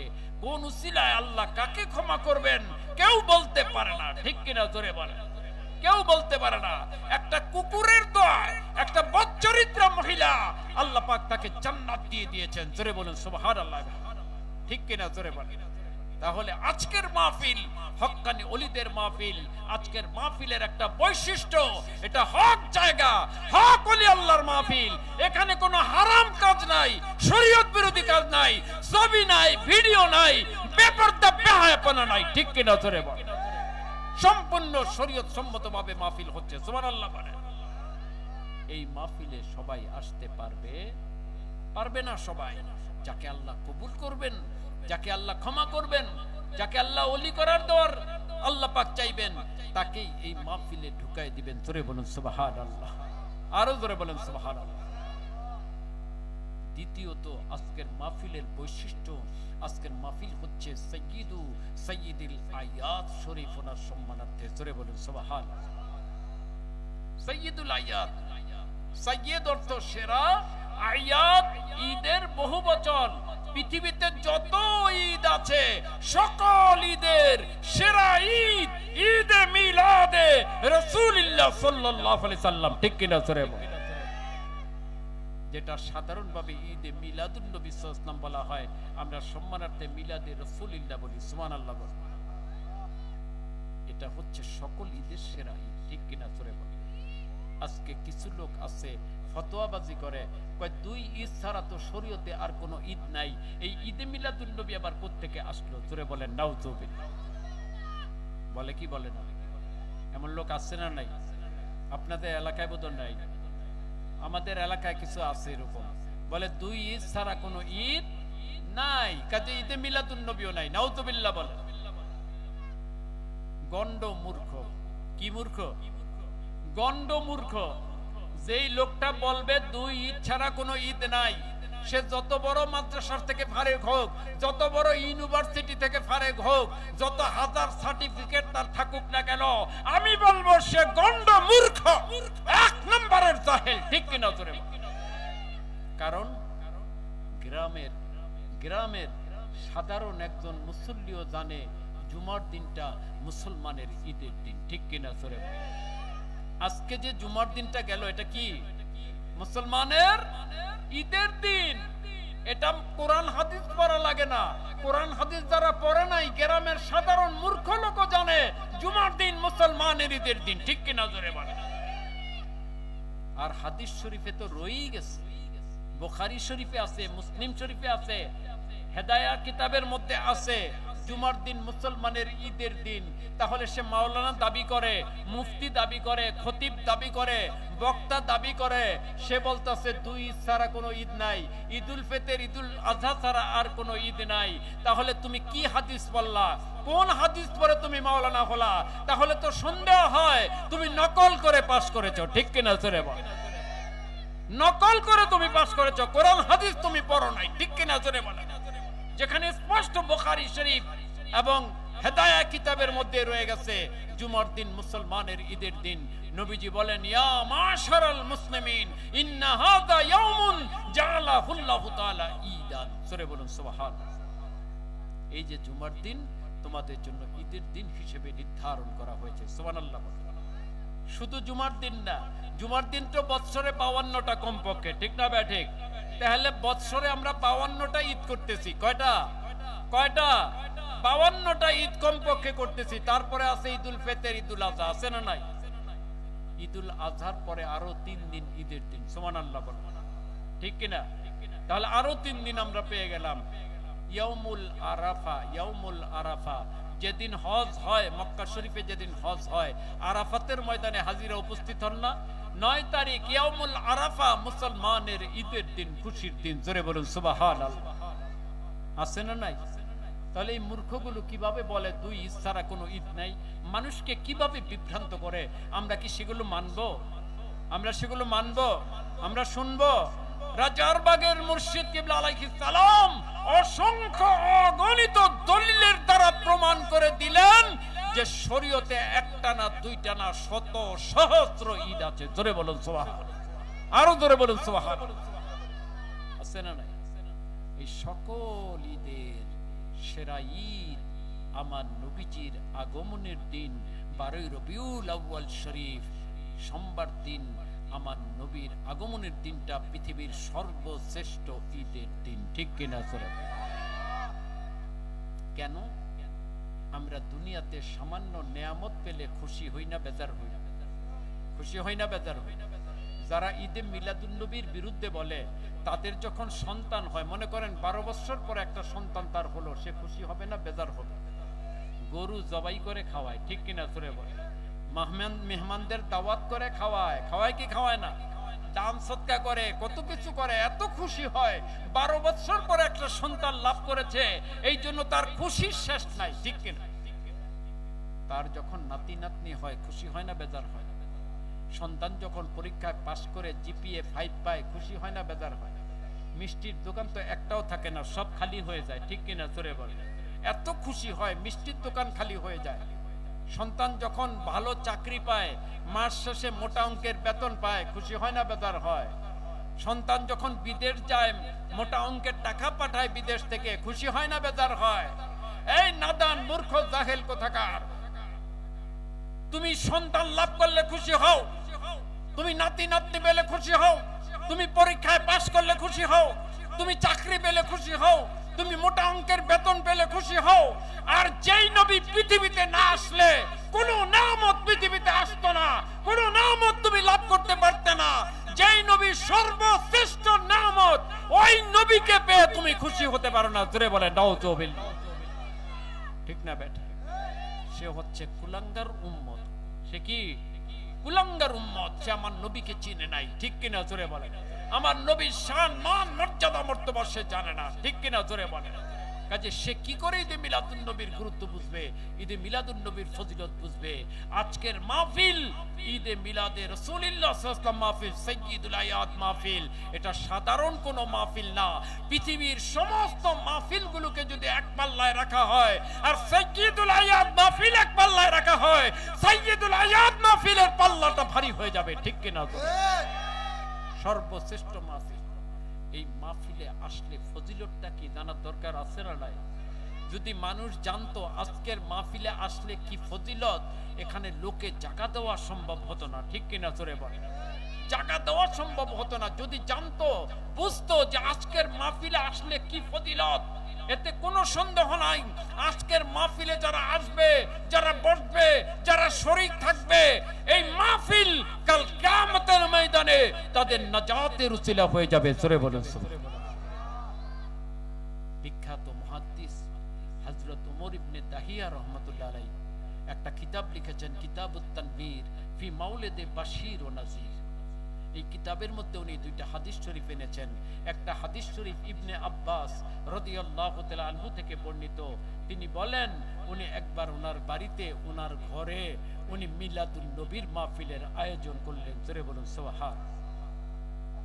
জাহেলের দল বলে যে মিলাদুন নবী আমার নবীর জমানায় ছিল না, এটা পরে হয়েছে, কাজে এটা বেদাত। নাউযুবিল্লাহ বল। এটা মিথ্যা কথা, সম্পূর্ণ মিথ্যা কথা। আমার নবীর জমানায় সাহাবাই কেরাম নবীজির উপস্থিতিতে মিলাদুন নবীর মাহফিল করেছেন। জোরে বলুন সুবহান। এই হাদিস শরীফ তার প্রমাণ। ইবনে আব্বাস রাদিয়াল্লাহু তাআলা আনহু তার আত্মীয় স্বজন, পাড়া প্রতিবেশী সবাইকে দাওয়াত করলেন বাড়িতে। সবাই চলে আসলো। উনি প্রথমে ইউহাম্মিদুন আল্লাহ, আল্লাহ পাকের প্রশংসা করলেন। ওয়াকায়া বেলাদাতি সাল্লাল্লাহু আলাইহি ওয়াসাল্লাম, নবীজির জন্ম বৃত্তান্ত আলোচনা করলেন সবার সামনে, মিলাদের আলোচনা করলেন। ওয়ায়ুসাল্লুনা আলান নবী সাল্লাল্লাহু আলাইহি ওয়াসাল্লাম, নবীজির প্রতি সালাত এবং সালাম পাঠ করলেন। জোরে বলুন সুবহান। এটাই তো মিলাদুন নবী। আমরা আজকে যা করছি এর বাইরে আমরাও তো এলাকাবাসীকে দাওয়াত করে এখানে এনেছি, ঠিক না বে ঠিক? সাহাবাই কেরাম দাওয়াত করে বাড়িতে এনেছেন, আমরা মাঠে এনেছি, ঠিক না বে ঠিক? সাহাবাই কেরাম প্রথম আল্লাহর প্রশংসা করেছেন, আমরাও তো কোরআন তেলাওয়াতের মাধ্যমে মাহফিল শুরু করেছি। সাহাবাই কেরাম নবীজির জন্ম বৃত্তান্ত আলোচনা করেছেন, প্রশংসা করেছেন, সানাসিফত করেছেন। আমরাও তো নবীজির সানাসিফত করতেছি, ঠিক কিনা জোরে বলে? সাহাবাই কেরাম আমার নবীজির প্রতি সালাত এবং সালাম পেশ করেছেন, আমরাও দরুদ ও সালাম পাঠ করেছি এবং মিলাদকে আমরাও করব, ঠিক কিনা জোরে বলে? তাহলে এখানে আমাদের বানানো কোনো আমল আছে, মন গড়া কোনো আমল আছে? প্রত্যেকটা সাহাবীদের আমল, ঠিক কিনা জোরে বলে? সাহাবাই কেরাম যখন এই মিলাদুন নবীর মাহফিল করতেছিলেন, ফাজাআন নাবিয়্যু সাল্লাল্লাহু আলাইহি ওয়াসাল্লাম, আমার নবীজি কতিপয় সাহাবাই কেরাম সহ হযরত ইবনে আব্বাস রাদিয়াল্লাহু তাআলা আনহুর বাড়িতে তাশরিফ নিলেন। সুবহানাল্লাহ। তাশরিফ নিয়ে দেখছেন ওনারা মিলাদুন নবীর মাহফিল করছেন, আমার নবীজির সালাসিফত করছেন, নবীজির প্রতি সালাত এবং সালাম পেশ করছেন। আমার নবীজি বলেন নাই, হে সাহাবাই কেরাম আপনারা আবার মিলাদুন নবী কোথায় পেলেন? মিলাদুন নবী তো জায়েজ নাই, বেদাত। এই কথা আমার নবী বলেন নাই। কি বলেছেন? হাদিস শরীফ প্রমাণ করে আমার নবীজি মিলাদুন নবীর মাহফিল দেখে এত খুশি হয়ে গেলেন, খুশি হয়ে সাহাবীদেরকে ডেকে ডেকে বললেন, ও সাহাবীগণ, আপনারা যেইভাবে মিলাদুন নবীর মাহফিল করতেছেন, এইভাবে কিয়ামত পর্যন্ত যারা মিলাদুন নবীর মাহফিল করবে, হাল্লাত লাকুম শাফাআতি, তাদের জন্য আমি নবীজির সুপারিশ ওয়াজিব হয়ে যাবে। জোরে বলুন সুবহানাল্লাহ। আমার সুপারিশ তাদের জন্য ওয়াজিব হয়ে যাবে। নবীজির সুপারিশ যার জন্য ওয়াজিব, তার জন্য জান্নাত ওয়াজিব। ঠিক কিনা সরে বল? তাহলে কোনো সন্দেহ নাই, যেহেতু আজকে সাইয়্যিদুল আয়াত মাহফিল, মিলাদুন নবীর মাহফিল, এই মাহফিলে যারা আসবে বসবে তাদের জন্য আমার নবীর সুপারিশ ওয়াজিব হয়ে যাবে। ঠিক কিনা সরে বল? আরেকটা হাদিস শরীফ হযরত আবু দারদা রাদিয়াল্লাহু তাআলা আনহু থেকে বর্ণিত। উনি বলেন, আমি নবীজির সাথে আমের আনসারী রাদিয়াল্লাহু তাআলা আনহুর বাড়িতে গেলাম। বিশিষ্ট সাহাবী আমের আনসারী রাদিয়াল্লাহু তাআলা ওনার বাড়িতে গেলাম নবীজির সাথে। নবীজি আমাকে নিয়ে গেলেন। সেখানে গিয়ে দেখি উনি ওনার পরিবার পরিজন, আত্মীয় স্বজন সবাইকে নিয়ে মিলাদুন নবী, মিলাদে হাবিবুল্লাহ সাইয়্যিদুল আয়াত মাহফিল করতেছেন। সুবহানাল্লাহ। নবীজির প্রশংসা, সানা সিফত, হাজাল ইয়াউম হাজাল ইয়াউম, 12 শরীফে এই ঘটনাগুলো ঘটেছে, এগুলো উনি আলোচনা করতেছিলেন। বেলাদত শরীফের আলোচনা করতেছিলেন। নবীজি যেদিন পৃথিবীতে তাশরিফ এনেছেন 12 রবিউল আউয়াল সোমবার দিন, ওই দিন যে অলৌকিক ঘটনা, মুজিজা প্রকাশ পেয়েছিল, সেগুলো সমস্ত সাহাবীদের সামনে আলোচনা করতেছিলেন। জোরে বলুন সুবহানাল্লাহ। আমার নবীজি দেখলেন, দেখে খুশি হয়ে গেলেন। খুশি হয়ে 3টা পুরস্কার ঘোষণা করলেন। জোরে বলুন সুবহানাল্লাহ। কয়টা? কয়টা? 3টা পুরস্কার। আজকের মাহফিলের দ্বিতীয় বৈশিষ্ট্য সাইয়্যিদুল আয়াত। কত ফজিলতপূর্ণ মাহফিল! মুসলমান জানো না, মুসলমান বুঝো না। যদি জানতা সকাল থেকে এখানে বসে থাকতা। ঠিক কিনা জোরে বলে? মুসলমান জানে না আজকের মাহফিলের ফজিলত। নবীজি 3টা পুরস্কার ঘোষণা দিলেন। বললেন, হে সাহাবায়ে কেরাম, আপনারা যেইভাবে মিলাদুন নবীর মাহফিল করছেন, এইভাবে কিয়ামত পর্যন্ত যে উম্মতগুলো মিলাদুন নবী সাইয়্যিদুল আয়াত শরীফের মাহফিল করবে, আমি নবী 3টা পুরস্কার ঘোষণা করলাম। 1 নাম্বার পুরস্কার, ইন্নাল্লাহা ফাতাহা লাকা আবওয়াবার রাহমা। আল্লাহ পাক রব্বুল আলামিন যারা মিলাদ শরীফ পাঠ করে, সাইয়্যিদুল আয়াত পালন করে, তাদের জন্য আমার আল্লাহ পাকের রহমতের যতগুলো দরজা আছে, সমস্ত দরজাগুলো খুলে দিবেন। জোরে বলুন সুবহানাল্লাহ। রহমতের দরজা যদি খুলে যায়, গজব থাকবে? গজব থাকতে পারে? বিপদ আপদ থাকতে পারে? পারে না। আমরা দেখেছি ছোটবেলায় আমরা দেখেছি, মুসলমান একটা নতুন ঘর করেছে, ঘরে উঠবে, আমার নবীর সামনে মিলাদ দেয়। ঠিক কিনা জোরে বলে? মিলাদ পরে ঘরে উঠে একটা দোকান দিবে, ব্যবসা খুলবে, দোকান দিবে, ব্যবসা শুরু করার আগে মিলাদ পড়ায় তারপরে ব্যবসা শুরু করে। ঠিক কিনা জোরে বলে? সন্তান জমিনে আসছে, 7 দিনের দিন আকিকা দেয়, মিলাদ পড়ায়। ঠিক কিনা জোরে? সন্তানের পরীক্ষার সামনে হুজুরকে ডেকে এনে, হুজুর একটু মিলাদ পড়ে দোয়া করে দেন, আমার সন্তান যেন পরীক্ষায় পাশ করে। ঠিক কিনা জোরে বলে? মানুষ মারা গেছে, তার মৃত্যুর বার্ষিক উপলক্ষে 4 দিনের দিন, 40 দিন তার মিলাদ পড়ায়া তার জন্য দোয়া করে। ঠিক কিনা জোরে বলে? কেন করে? কেন করত? তারা জানতো মিলাদ পড়লে আল্লাহর রহমত নাজিল হয়। জোরে বলুন সুবহানাল্লাহ। আযাব গজব বালা মুসিবত দূর হয়ে যায়। ঠিক কিনা জোরে বলে? আজকে কি আছে সেই মিলাদ ঘরে ঘরে? মিলাদ নাই। আজকে ফতোয়াবাজি করে করে সব মিলাদ বন্ধ করে দিয়েছে। জোরে বলে নাউযুবিল্লাহ। এখন মানুষ ঘরে মিলাদ দেয় না, দোয়া করায় না। ঘরের মধ্যে যে একটা ইসলামী আবহ ছিল সেটা এখন নাই। এখন 24 ঘন্টা ঘরের মধ্যে গান বাজনা, সিনেমা, নাটক, নোবেল। আর এখন তো সবচেয়ে খারাপ যেটা মোবাইল, ফেসবুক, ইন্টারনেট নিয়ে 24টা ঘন্টা মুসলমান কাটায় দিচ্ছে, ঠিক কিনা জোরে বলে? মিলাদ বন্ধ করে দিচ্ছে আর ঘরের মধ্যে ঢুকছে হারাম কাজ, ঠিক কিনা জোরে বলে? মিলাদের বিরুদ্ধে ফতোয়া দেয় কিন্তু 31st নাইটের বিরুদ্ধে কোনো ফতোয়া নাই, ঠিক কিনা জোরে বলে? ভ্যালেন্টাইন ডে এর বিরুদ্ধে কোনো ফতোয়া নাই, শবে বরাতের বিরুদ্ধে ফতোয়া দেয়, ভালোবাসা দিবসের বিরুদ্ধে ফতোয়া নাই, জোরে বলেন নাউজুবিল্লাহ, ঠিক কিনা? এগুলো ইহুদি নাসারার চক্রান্ত। মুসলমানের ঘর থেকে ইসলামী জজবাটা তুলে দেওয়া, আমার নবীর মহব্বত মুসলমানের অন্তর থেকে তুলে দেওয়া, ঘর থেকে নবীর মহব্বত বের করে দেওয়ার জন্যই এই মিলাদের বিরুদ্ধে ফতোয়া জারি করেছে, ঠিক কিনা জোরে বলেন?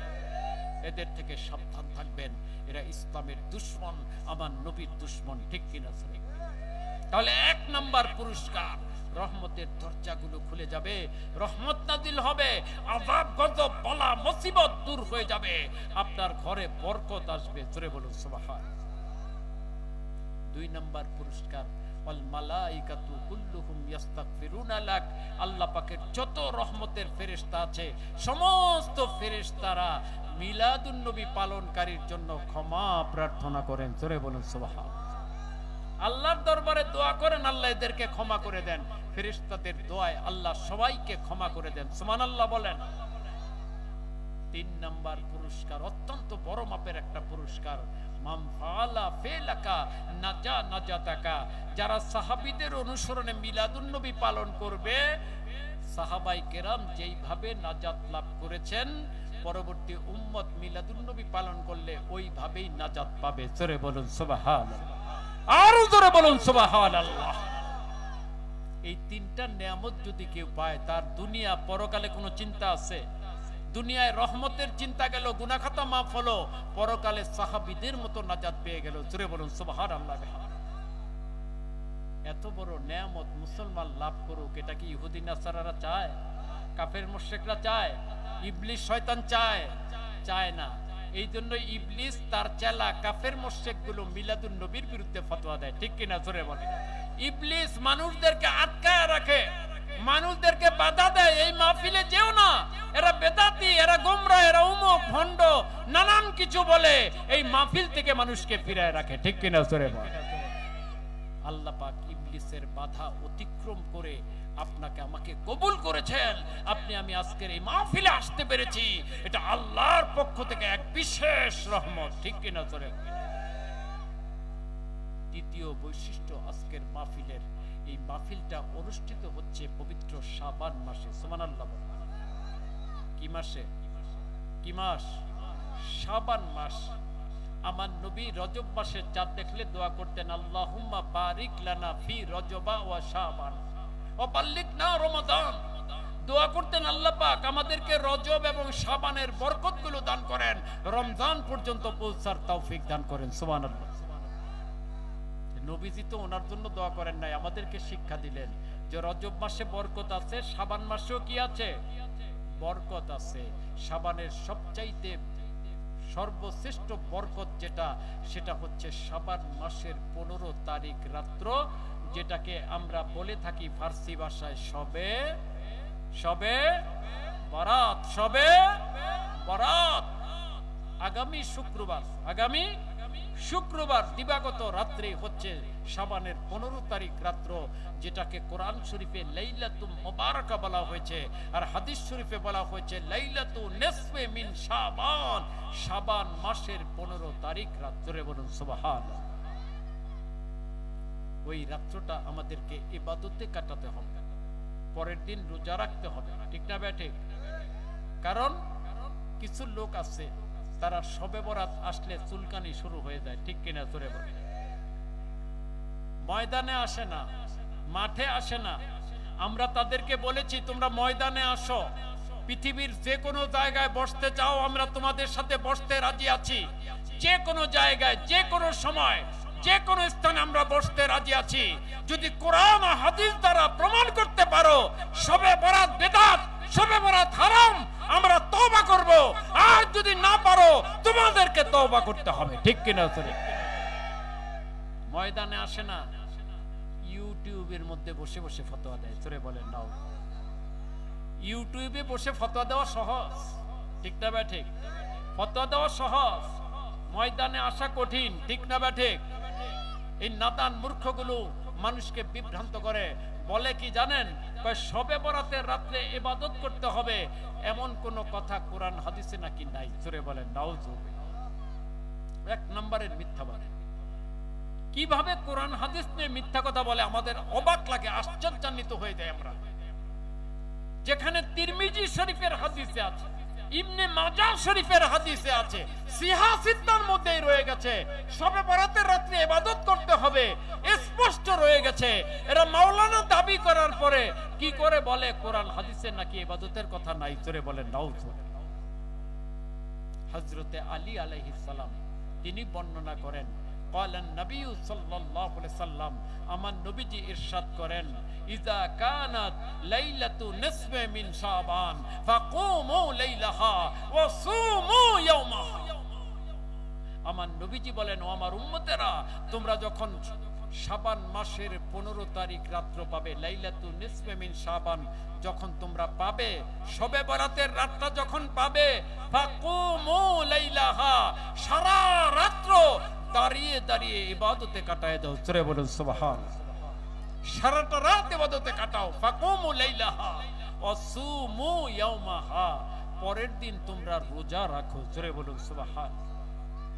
এখানে অনেক আলেম ওলামা আছেন, আমি বানায়ে বলছি না, কিতাব নিয়ে আসেন, কিতাব দেখায় দেব।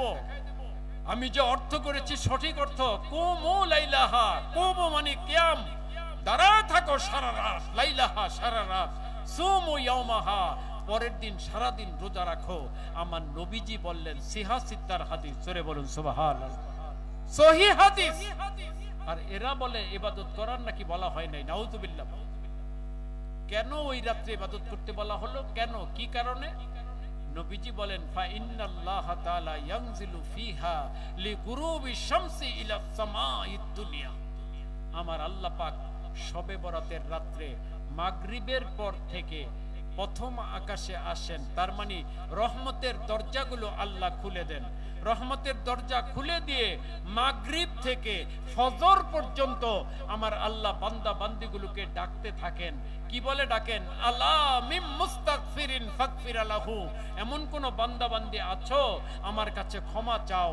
আজকে রহমতের রাত্র, আমি রহমতের দরজা খুলে দিয়েছি। আজকে আমি অসংখ্য উম্মতে মুহাম্মাদীকে আমি ক্ষমা করে দেব। আমার কাছে আজকে ক্ষমা চাও।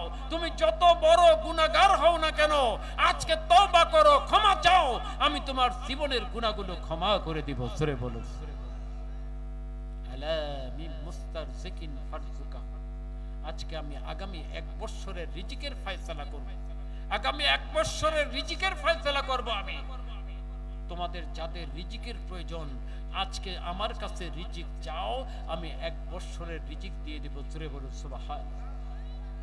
আলা মুবতালান ফাওয়াফিয়াহু, এমন কোন বান্দা বান্দি আছো বিপদে আছো, বালা মুসিবতের মধ্যে আছো, যত বিপদ আপদ বালা মুসিবত তোমার থাকুক না কেন, তুমি যদি একবার আমার কাছে পানা চাও, আমি তোমার বালা মুসিবত গুলো দূর করে দিব। জোরে বলুন সুবহানাল্লাহ।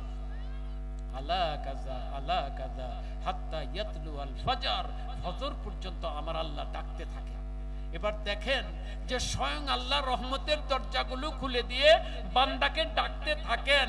আর এই নাদান মূর্খগুলো বলে তোমরা ঘুমায় থাকো, ওই রাতে ইবাদত করার দরকার নাই। জোরে বলেন নাউযুবিল্লাহ। আল্লাহ ডাকতেছেন আর সে ঘুমায় আছে, চরম বেয়াদব, ঠিক কিনা? জোরে বলেন। আল্লাহর সাথে গোস্তাকি, ঠিক কিনা? জোরে বলেন। আমরা কি ঘুমায় থাকতে পারি? আল্লাহ ডাকছেন আর আমরা ঘুমায় থাকতে পারবো? পারবো না। আমরা ওই রাতে আল্লাহটাকে সারা দিয়ে সারা রাত ইবাদত করবো ইনশাআল্লাহ, ঠিক না ব্যাঠি? পরের দিন কি রাখবো? রোজা রাখবো।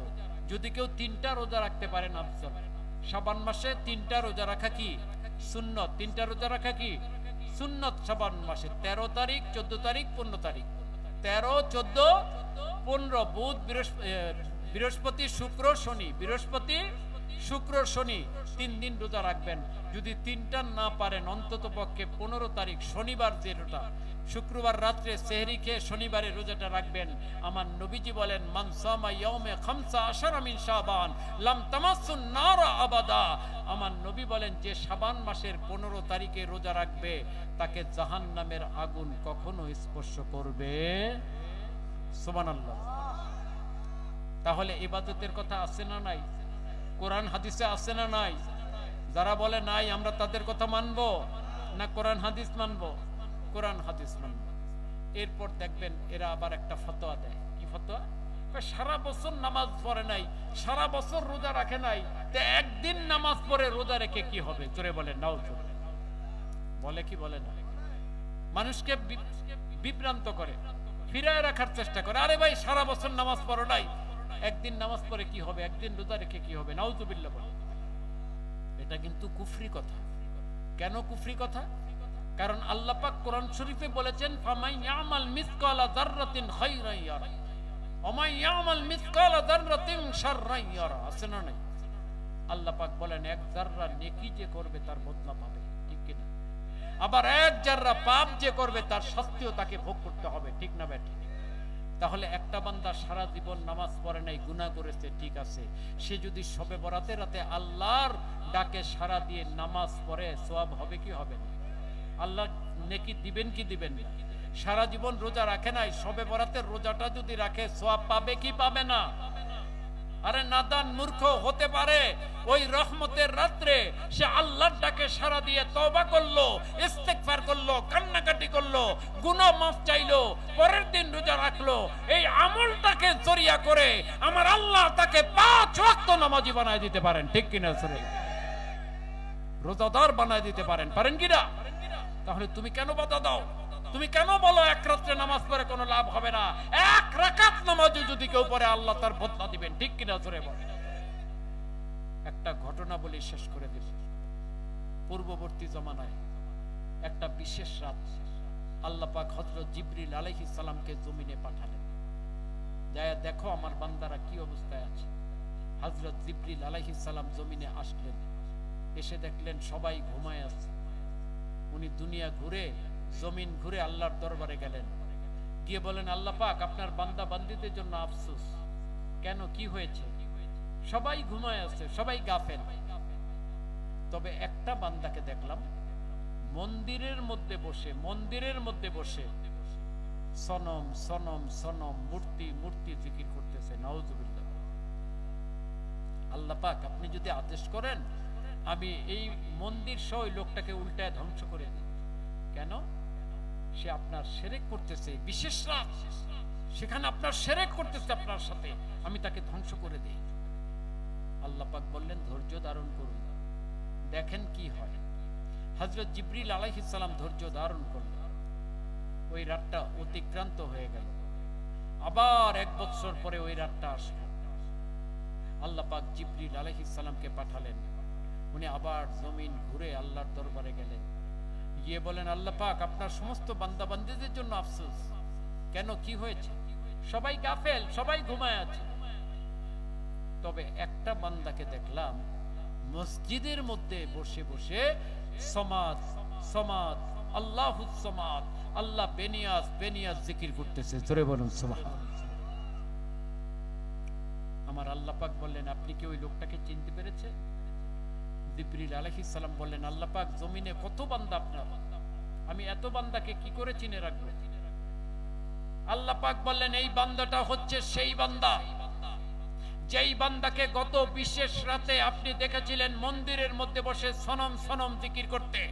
আপনি বলেছিলেন তাকে ধ্বংস করে দিবেন, আমি বলেছিলাম দেখতে থাকেন কি হয়, ধৈর্য ধারণ করেন।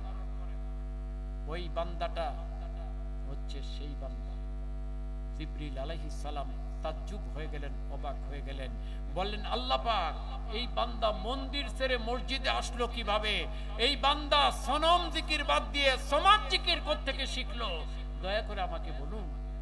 আল্লাহ পাক বললেন ওই যে বিশেষ রাত আপনি ধ্বংস করতে চেয়েছিলেন, আমি বলেছিলাম ধৈর্য ধরেন, রাত্রের একটা পর্যায়ে গিয়ে এই বান্দাটা সনম সনম জিকির করতে করতে তার অনিচ্ছা সত্ত্বে ভুলবশত তার মুখ দিয়ে সনমের জায়গায় সমাদ বের হয়ে যায়। চলে বলুন সুবহানাল্লাহ।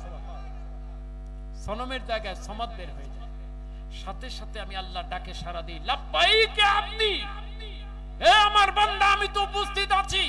আজকে 90 বছর হয়ে গেছে তুমি মূর্তির পূজা করতেছো, মূর্তিকে সনম সনম বলে ডাকতেছো। 90 বছরে তোমার মূর্তি একবারও তোমার ডাকে সাড়া দেয় নাই। আজকে বিশেষ রাত, রহমতের রাত, তুমি আমাকে অনিচ্ছা সত্ত্বে ভুলবশত সমাদ বলে ফেলেছো, আমি তোমার ডাকে সাড়া দিয়ে দিলাম। চলে বলো, এখনো সময় আছে, তওবা করো। মূর্তি ভেঙে ফেলো, পৈতা ছিঁড়ে ফেলো, টিকলি খুলে ফেলো, সবকিছু খুলে সুন্নতি লেবাস পরে তুমি মসজিদে বসে সমাজ জিকিরে মশগুল হয়ে যাও। বান্দা ওই রাত্রে তওবা করে ইস্তেগফার করে মুসলমান হয়ে তখন থেকেই মসজিদের মধ্যে বসে সমাজ জিকিরে মশগুল হয়ে গেছে। সরে বলো, রহমতে খোদা বাহানা মিজুয়াত, আমার আল্লাহর রহমত একটা উসিলা তালাশ করে। ইয়া আইয়ুহাল্লাযীনা আমানুত্তাকুল্লাহ ওয়াবতাগু ইলাইহিল ওয়াসিলা, আল্লাহ বলেন হে ঈমানদারেরা আল্লাহকে ভয় করো। আল্লাহকে পাওয়ার জন্য, নবীকে পাওয়ার জন্য, জান্নাত পাওয়ার জন্য, জাহান্নাম থেকে নাজাত পাওয়ার জন্য একটা উসিলা তালাশ করো। সরে বলুন সুবহান। শবে বরাত তেমনি একটা উসিলা। সুবহানাল্লাহ বলেন। সারা জীবন নামাজ পড়ে নাই, রোজা রাখে নাই, যদি ওই রাত্রে নামাজ পড়ে দিনে রোজা রাখে, আমার আল্লাহ কবুল করতে পারেন না? হেদায়েত দিতে পারেন না? আসলে এরা হচ্ছে ইসলামের দুশমন, মুসলমানের দুশমন। এরা নিজেরাও আমল করে না, মানুষকেও আমল করতে দেয় না। আমরা এদের কথা শুনবো না, ঠিক না ব্যাঠিক? রাজার বাগের মামদু মুর্শিদ কিবলা আলাইহিস সালাম আল বাইনাতে শবে বরাতের উপরে বিস্তারিত ফতোয়া দিয়েছেন, কিতাব বের করেছেন। যত দলিল লাগে আমরা দিব ইনশাআল্লাহ। কেউ ভয় পাবেন না, বাতিল ফিরকাকে কেউ পরোয়া করবেন না, আমরা হক কথা বলেই যাব, ঠিক কিনা? সুরে রাজার বাগের মামদু মুর্শিদ কিবলা একমাত্র ব্যক্তিত্ব যিনি সারা রাত, প্রত্যেক শবে বরাতে সারা রাত নিজের নেতৃত্ব দিয়ে সবাইকে, শত শত হাজার হাজার লোক সেখানে হয়, সবাইকে কিভাবে নামাজ পড়তে হবে, কিভাবে রাত্র কাটাতে হবে, দোয়া কালাম দরুদ মিলাদ যা কিছু আছে, জিকির আজকার কোরআন তেলাওয়াত, নিয়মতান্ত্রিক ভাবে ওই রাতটা উদযাপন করেন। সরে বলুন সুবহানাল্লাহ। 1 ঘন্টা 1.5 ঘন্টা দোয়া মোনাজাত করেন, মকবুল মোনাজাত। সুবহানাল্লাহ বলেন। সেহরির ব্যবস্থা করেন, পরের দিন যেন রোজা রাখতে পারে, হাজার হাজার লোকের সেহরির ব্যবস্থা করেন। সুবহানাল্লাহ বলেন। তাই আমি আপনাদেরকে দাওয়াত দিয়ে যাচ্ছি, আপনারা রাজারবাগ শরীফে ওই রাতটা উদযাপন করেন। আল্লাহর ওলির সাথে যদি উদযাপন করতে পারেন, আপনার শবে বরাত নসিব হবে ইনশাআল্লাহ। সুবহানাল্লাহ। শবে বরাত আপনি লাভ করতে পারবেন, ফজিলতগুলো আপনি অর্জন করতে পারবেন। তাই সবাই নিজে আসবেন, সাথে বন্ধু বান্ধব যারা আছে সবাই কিনে আসবেন, গাড়ি ভরে দরবার শরীফে যাবেন। রাজি আছেন ইনশাআল্লাহ? কারা কারা রাজি? হাত তুলে দেখি। নারায়ে তাকবীর, নারায়ে রিসালাত। আল্লাহ পাক সবাইকে কবুল করুন, সবাই বলে আমিন। সেখানে তাবারুকের ব্যবস্থা হবে। সেই তাবারুকে যদি কেউ শরীক থাকতে চান, এখানে আমার মাহফিলের দায়িত্বে যারা আছে, হাবিব ভাই আছে, তারপরে সবুজ ভাই আছে, ওনাদের সাথে যোগাযোগ করবেন যে আমি 10 টাকা, 20 টাকা, 100 টাকা, 500, 1000, 10,000 দরবার শরীফে তাবারুকে শরীক হতে চাই, আপনারা দিতে পারেন, কোনো সমস্যা নাই। সবার যত ইবাদত হবে, সবার ইবাদতের ফজিলত আপনার আমার আমল নামায় চলে আসবে ইনশাআল্লাহ। কাজে আল্লাহ পাক যেন আমাদের সবাইকে সেই তৌফিক দান করেন, সেটা আমরা আল্লাহ পাকের কাছে দোয়া করব ইনশাআল্লাহ।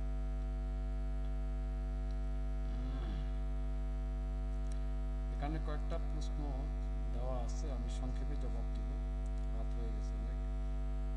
কোথায় আলাইহিস সালাম এবং আলাইহিমুস সালাম ব্যবহার করতে হবে জানতে বাসনা রাখি। কোথায়? এখানে তো আমরা সাধারণত যারা নবী রাসূল আলাইহিমুস সালাম, ওনাদের ক্ষেত্রে আলাইহিস সালাম, আলাইহিমুস সালাম ব্যবহার করি না। তা আলাইহিস সালাম হচ্ছে এক বচন। আলাইহিস সালাম কি? এক বচন। একজনের ক্ষেত্রে বললে আলাইহিস সালাম, আর বহুজন যদি বলা যে নবী রাসূল আলাইহিমুস সালাম, সমস্ত নবী রাসূলকে নিয়ে বলা হলে তখন আলাইহিমুস সালাম বলতে হবে নবী রাসূলের সামনে। এবং ওলি আল্লাহদের, বড় ওলি আল্লাহ যারা, ওনাদের ক্ষেত্রে আলাইহিস সালাম, আলাইহিমুস সালাম ব্যবহার করা যায়। ভাড়া দেওয়া হয়েছে এমন বাড়ির যাকাত বিধান কি? যে বাড়ি ভাড়া দেওয়া হয়, বাড়ি ঘরের কোনো যাকাত নেই, ঘর বিল্ডিং ফ্ল্যাট এগুলোর কোনো যাকাত নেই। যদি এগুলোর থেকে আয় হয়, ভাড়া দিয়েছেন, ভাড়াটা যদি নেশাব পরিমাণ হয় অথবা নেশাব পরিমাণ সম্পদের সাথে যুক্ত হয়, তখন ওইটার যাকাত আদায় করতে হবে। যদি নেশাব পরিমাণ না হয় তাহলে সেটার যাকাত দিতে হবে না, এবং যুক্ত না হলেও যাকাত দিতে হবে না। বাড়িঘরের কোনো যাকাত নেই, ওই থেকে যে আয় হবে, আয়টা যদি নেশাব পরিমাণ হয় তাহলে যাকাত দিতে হবে। মৃত ব্যক্তির ঋণ কি যাকাত থেকে দেওয়া যাবে? না, মৃত ব্যক্তির ঋণ যাকাত থেকে কেন দেবে? মৃত ব্যক্তির ঋণ যাকাত থেকে দেওয়া যাবে না, এটা আলাদা ঋণ পরিশোধ করতে হবে। ঋণ তো হচ্ছে গরিবের হক। বাবা মায়ের অনুমতি ছাড়া পালিয়ে বিয়ে করলে সেই বিয়ে কবুল হবে কিনা? বিয়ে করলে বিয়ে কবুল হবে, কবুল বলতে হচ্ছে বিয়ে শুদ্ধ হবে কিনা। হ্যাঁ, পালিয়ে গিয়ে যদি বিয়ে করে শরীয়তসম্মতভাবে, সাক্ষী থাকে, মহর থাকে, ইজাব কবুল থাকে, তাহলে বিয়ে হয়ে যাবে। কিন্তু পিতামাতার অনুমতি ছাড়া বিয়ে করাটা এটা আসলে গুনার কাজ। পিতামাতার অবাধ্য হয়ে বিয়ে করাটা এটা গুনার কাজ, এর থেকে তওবা করতে হবে। বায়াত হওয়ার প্রয়োজন কি? অনেকে বিরোধিতা করে, জানতে চাই। বায়াত হওয়া ফরজ। যারা বিরোধিতা করে তারা এলেম কালাম নাই, মূর্খ লোক, এই জন্য বিরোধিতা করে। বায়াত হওয়া কি? একজন হক্কানি অলির হাতে হাত দেওয়া, হক্কানি অলির উস্তাদ হিসেবে গ্রহণ করা। বায়াত মানে একজন হক্কানি অলিকে উস্তাদ হিসেবে গ্রহণ করা। কিসের উস্তাদ? এলমে তাসাউফের উস্তাদ, এলমে তরিকতের উস্তাদ। আমরা এলমে শরীয়ত শিখার জন্য মাদ্রাসায় যাই না, উস্তাদ ধরি না, ওটা যেমন ফরজ, এলমে তাসাউফ শিখার জন্য একজন পীর সাহেবের কাছে মুরিদ হওয়ার এটাও ফরজ। অর্থাৎ পীর সাহেবের ছাত্র হওয়া, ছাত্র হয়ে পীর সাহেব যেভাবে বলবেন, জিকির দিবেন, ফিকির দিবেন, সেইভাবে জিকির ফিকির করে ওলি আল্লাহ হওয়া, অন্তরটা পরিষ্কার করা, ইখলাস অর্জন করা। সুবহানাল্লাহ, এটা ফরজের অন্তর্ভুক্ত। তাবিজ পরা জায়েজ কিনা? হ্যাঁ, তাবিজ পরা অবশ্যই জায়েজ। এটা হাদিস শরীফে রয়ে গেছে, তাবিজের কথা অনেক দলিল রয়ে গেছে, আমাদের আলবাইনাতে গেছে তাবিজ পরা জায়েজ। অনেকে বলে এটা শিরক। কেন শিরক হবে? এটা তো তাবিজ যদি শরীয়ত সম্মত হয়, কোরআনের আয়াত দিয়ে, হাদিস দিয়ে শরীয়ত সম্মত, তাহলে সেটা জায়েজ। আর যদি কুফরি কালাম থাকে তাহলে সেটা না জায়েজ, হারাম। কুফরি কালাম যদি থাকে, শরীয়ত বিরোধী কোনো কিছু থাকে, তাহলে সেটা হারাম। কিন্তু তাবিজ শরীয়ত সম্মত ভাবে যদি দেয় সেটা জায়েজ রয়েছে, সুন্নত। তাবিজ গলায় অথবা হাতে নিয়ে বাথরুমে যাওয়া যাবে কিনা? যদি খোলা থাকে, তাবিজটা লেখা আছে খোলা, তাহলে তো যাওয়া যাবে না, এটা রেখে যেতে হবে। আর যদি তামার মাদুলিতে ঢুকানো থাকে, তাবিজের মধ্যে তামার মাদুলিতে ঢুকানো থাকে, তাহলে সেটা নিয়ে যাওয়া যাবে, সেটা নিয়ে যাওয়া যাবে। অনেকে বলেন যে মুর্শিদ ধরার প্রয়োজন নাই, এটা তো বলাই হইলো মুর্শিদ ধরা ফরজ, নামাজ রোজা করলেই হবে। নামাজ রোজা করলেই যদি হয়, তাহলে ইখলাস অর্জন করতে বললেন কেন আল্লাহ পাক? নামাজ রোজা করলেই তো হয়, ইখলাস আলাদা কেন অর্জন করতে হবে? ইখলাস ছাড়া তো কোনো ইবাদত কবুল হবে না। আর এই ইখলাসটা আসবে একজন মুর্শিদ ধরলে, জিকির ফিকির করলে ইখলাস আসবে। সুবহানাল্লাহ, অন্তর পরিষ্কার করে রিয়া দূর করলে তখন ইখলাস আসবে, এছাড়া ইখলাস আসবে না। এই জন্য পীর সাহেব ধরতে হবে। মুসলিম পুরুষ কি স্ত্রীর পাশাপাশি দাসী বা উপপত্নী রাখা যায়? না, বর্তমান জমানে এটা জায়েজ নেই। বর্তমান জমানে এটা নিষেধ হয়ে গেছে, এখন আর এটা জায়েজ হবে না। দাসী বা উপপত্নী এগুলি জায়েজ নেই।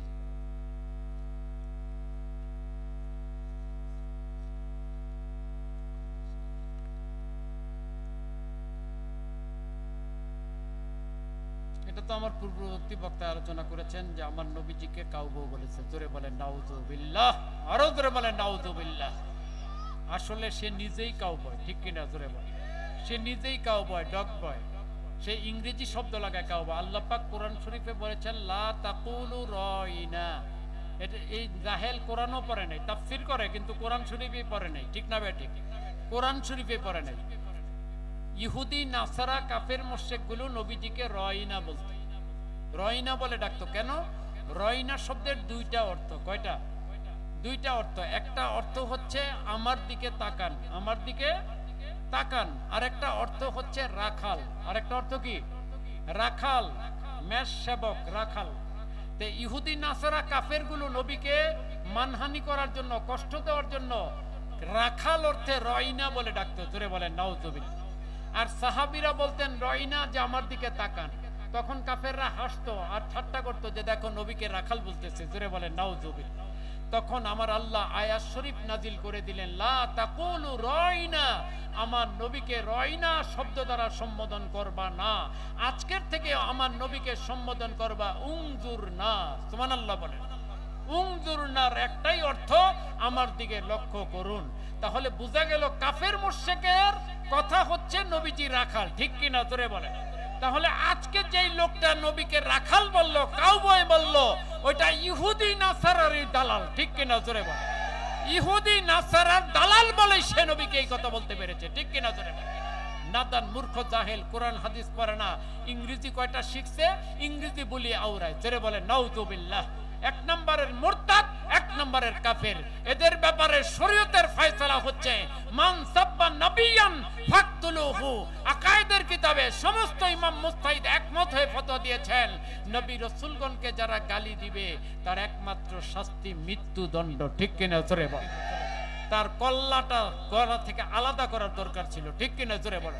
এত বড় সাহস সে কি করে পায় আমার নবীকে রাখাল বলে সম্বোধন করে, জোরে বলে নাউযুবিল্লাহ। আসলে ইহুদি নাসারার দালাল, এদের থেকে সাবধান থাকবেন, এদের ওয়াজ শোনা যাবে না।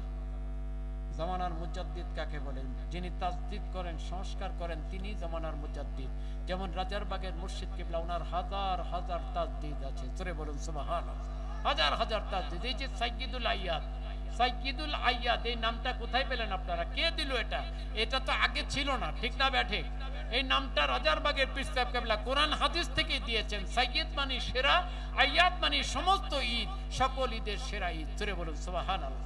এটা ওনার একটা অনবদ্য তাজদিদ মোবারক। এই যে শবে বরাতের এত দলিল দিলেন, বেদাত বেশরা, এখন আগের চাইতে মানুষ ব্যাপকভাবে শবে বরাত পালন করে, ঠিক কিনা জোরে বলে। এগুলো উনি তাজদিদ করেছেন, আকাইদের তাজদিদ করেছেন, আমলের সুন্নতের তাজদিদ করেছেন, অসংখ্য তাজদিদ করতেছেন। উনি হচ্ছেন মুজাদ্দিদ। চিনা যাবে সুন্নতের আমল দ্বারা। যার মধ্যে যত বেশি সুন্নতের আমল থাকবে সে তত বড় আপনার মুজাদ্দিদ, জোরে বলুন সুবহানাল্লাহ।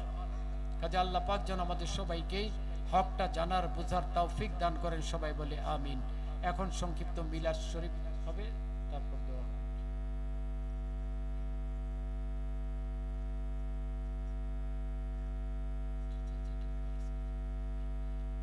ঠিক আছে, মহিলাদের হাদিয়া দিছে সেটা ঠিক, দোয়া হবে ইনশাআল্লাহ সবার। এখন মিলাদ শরীফ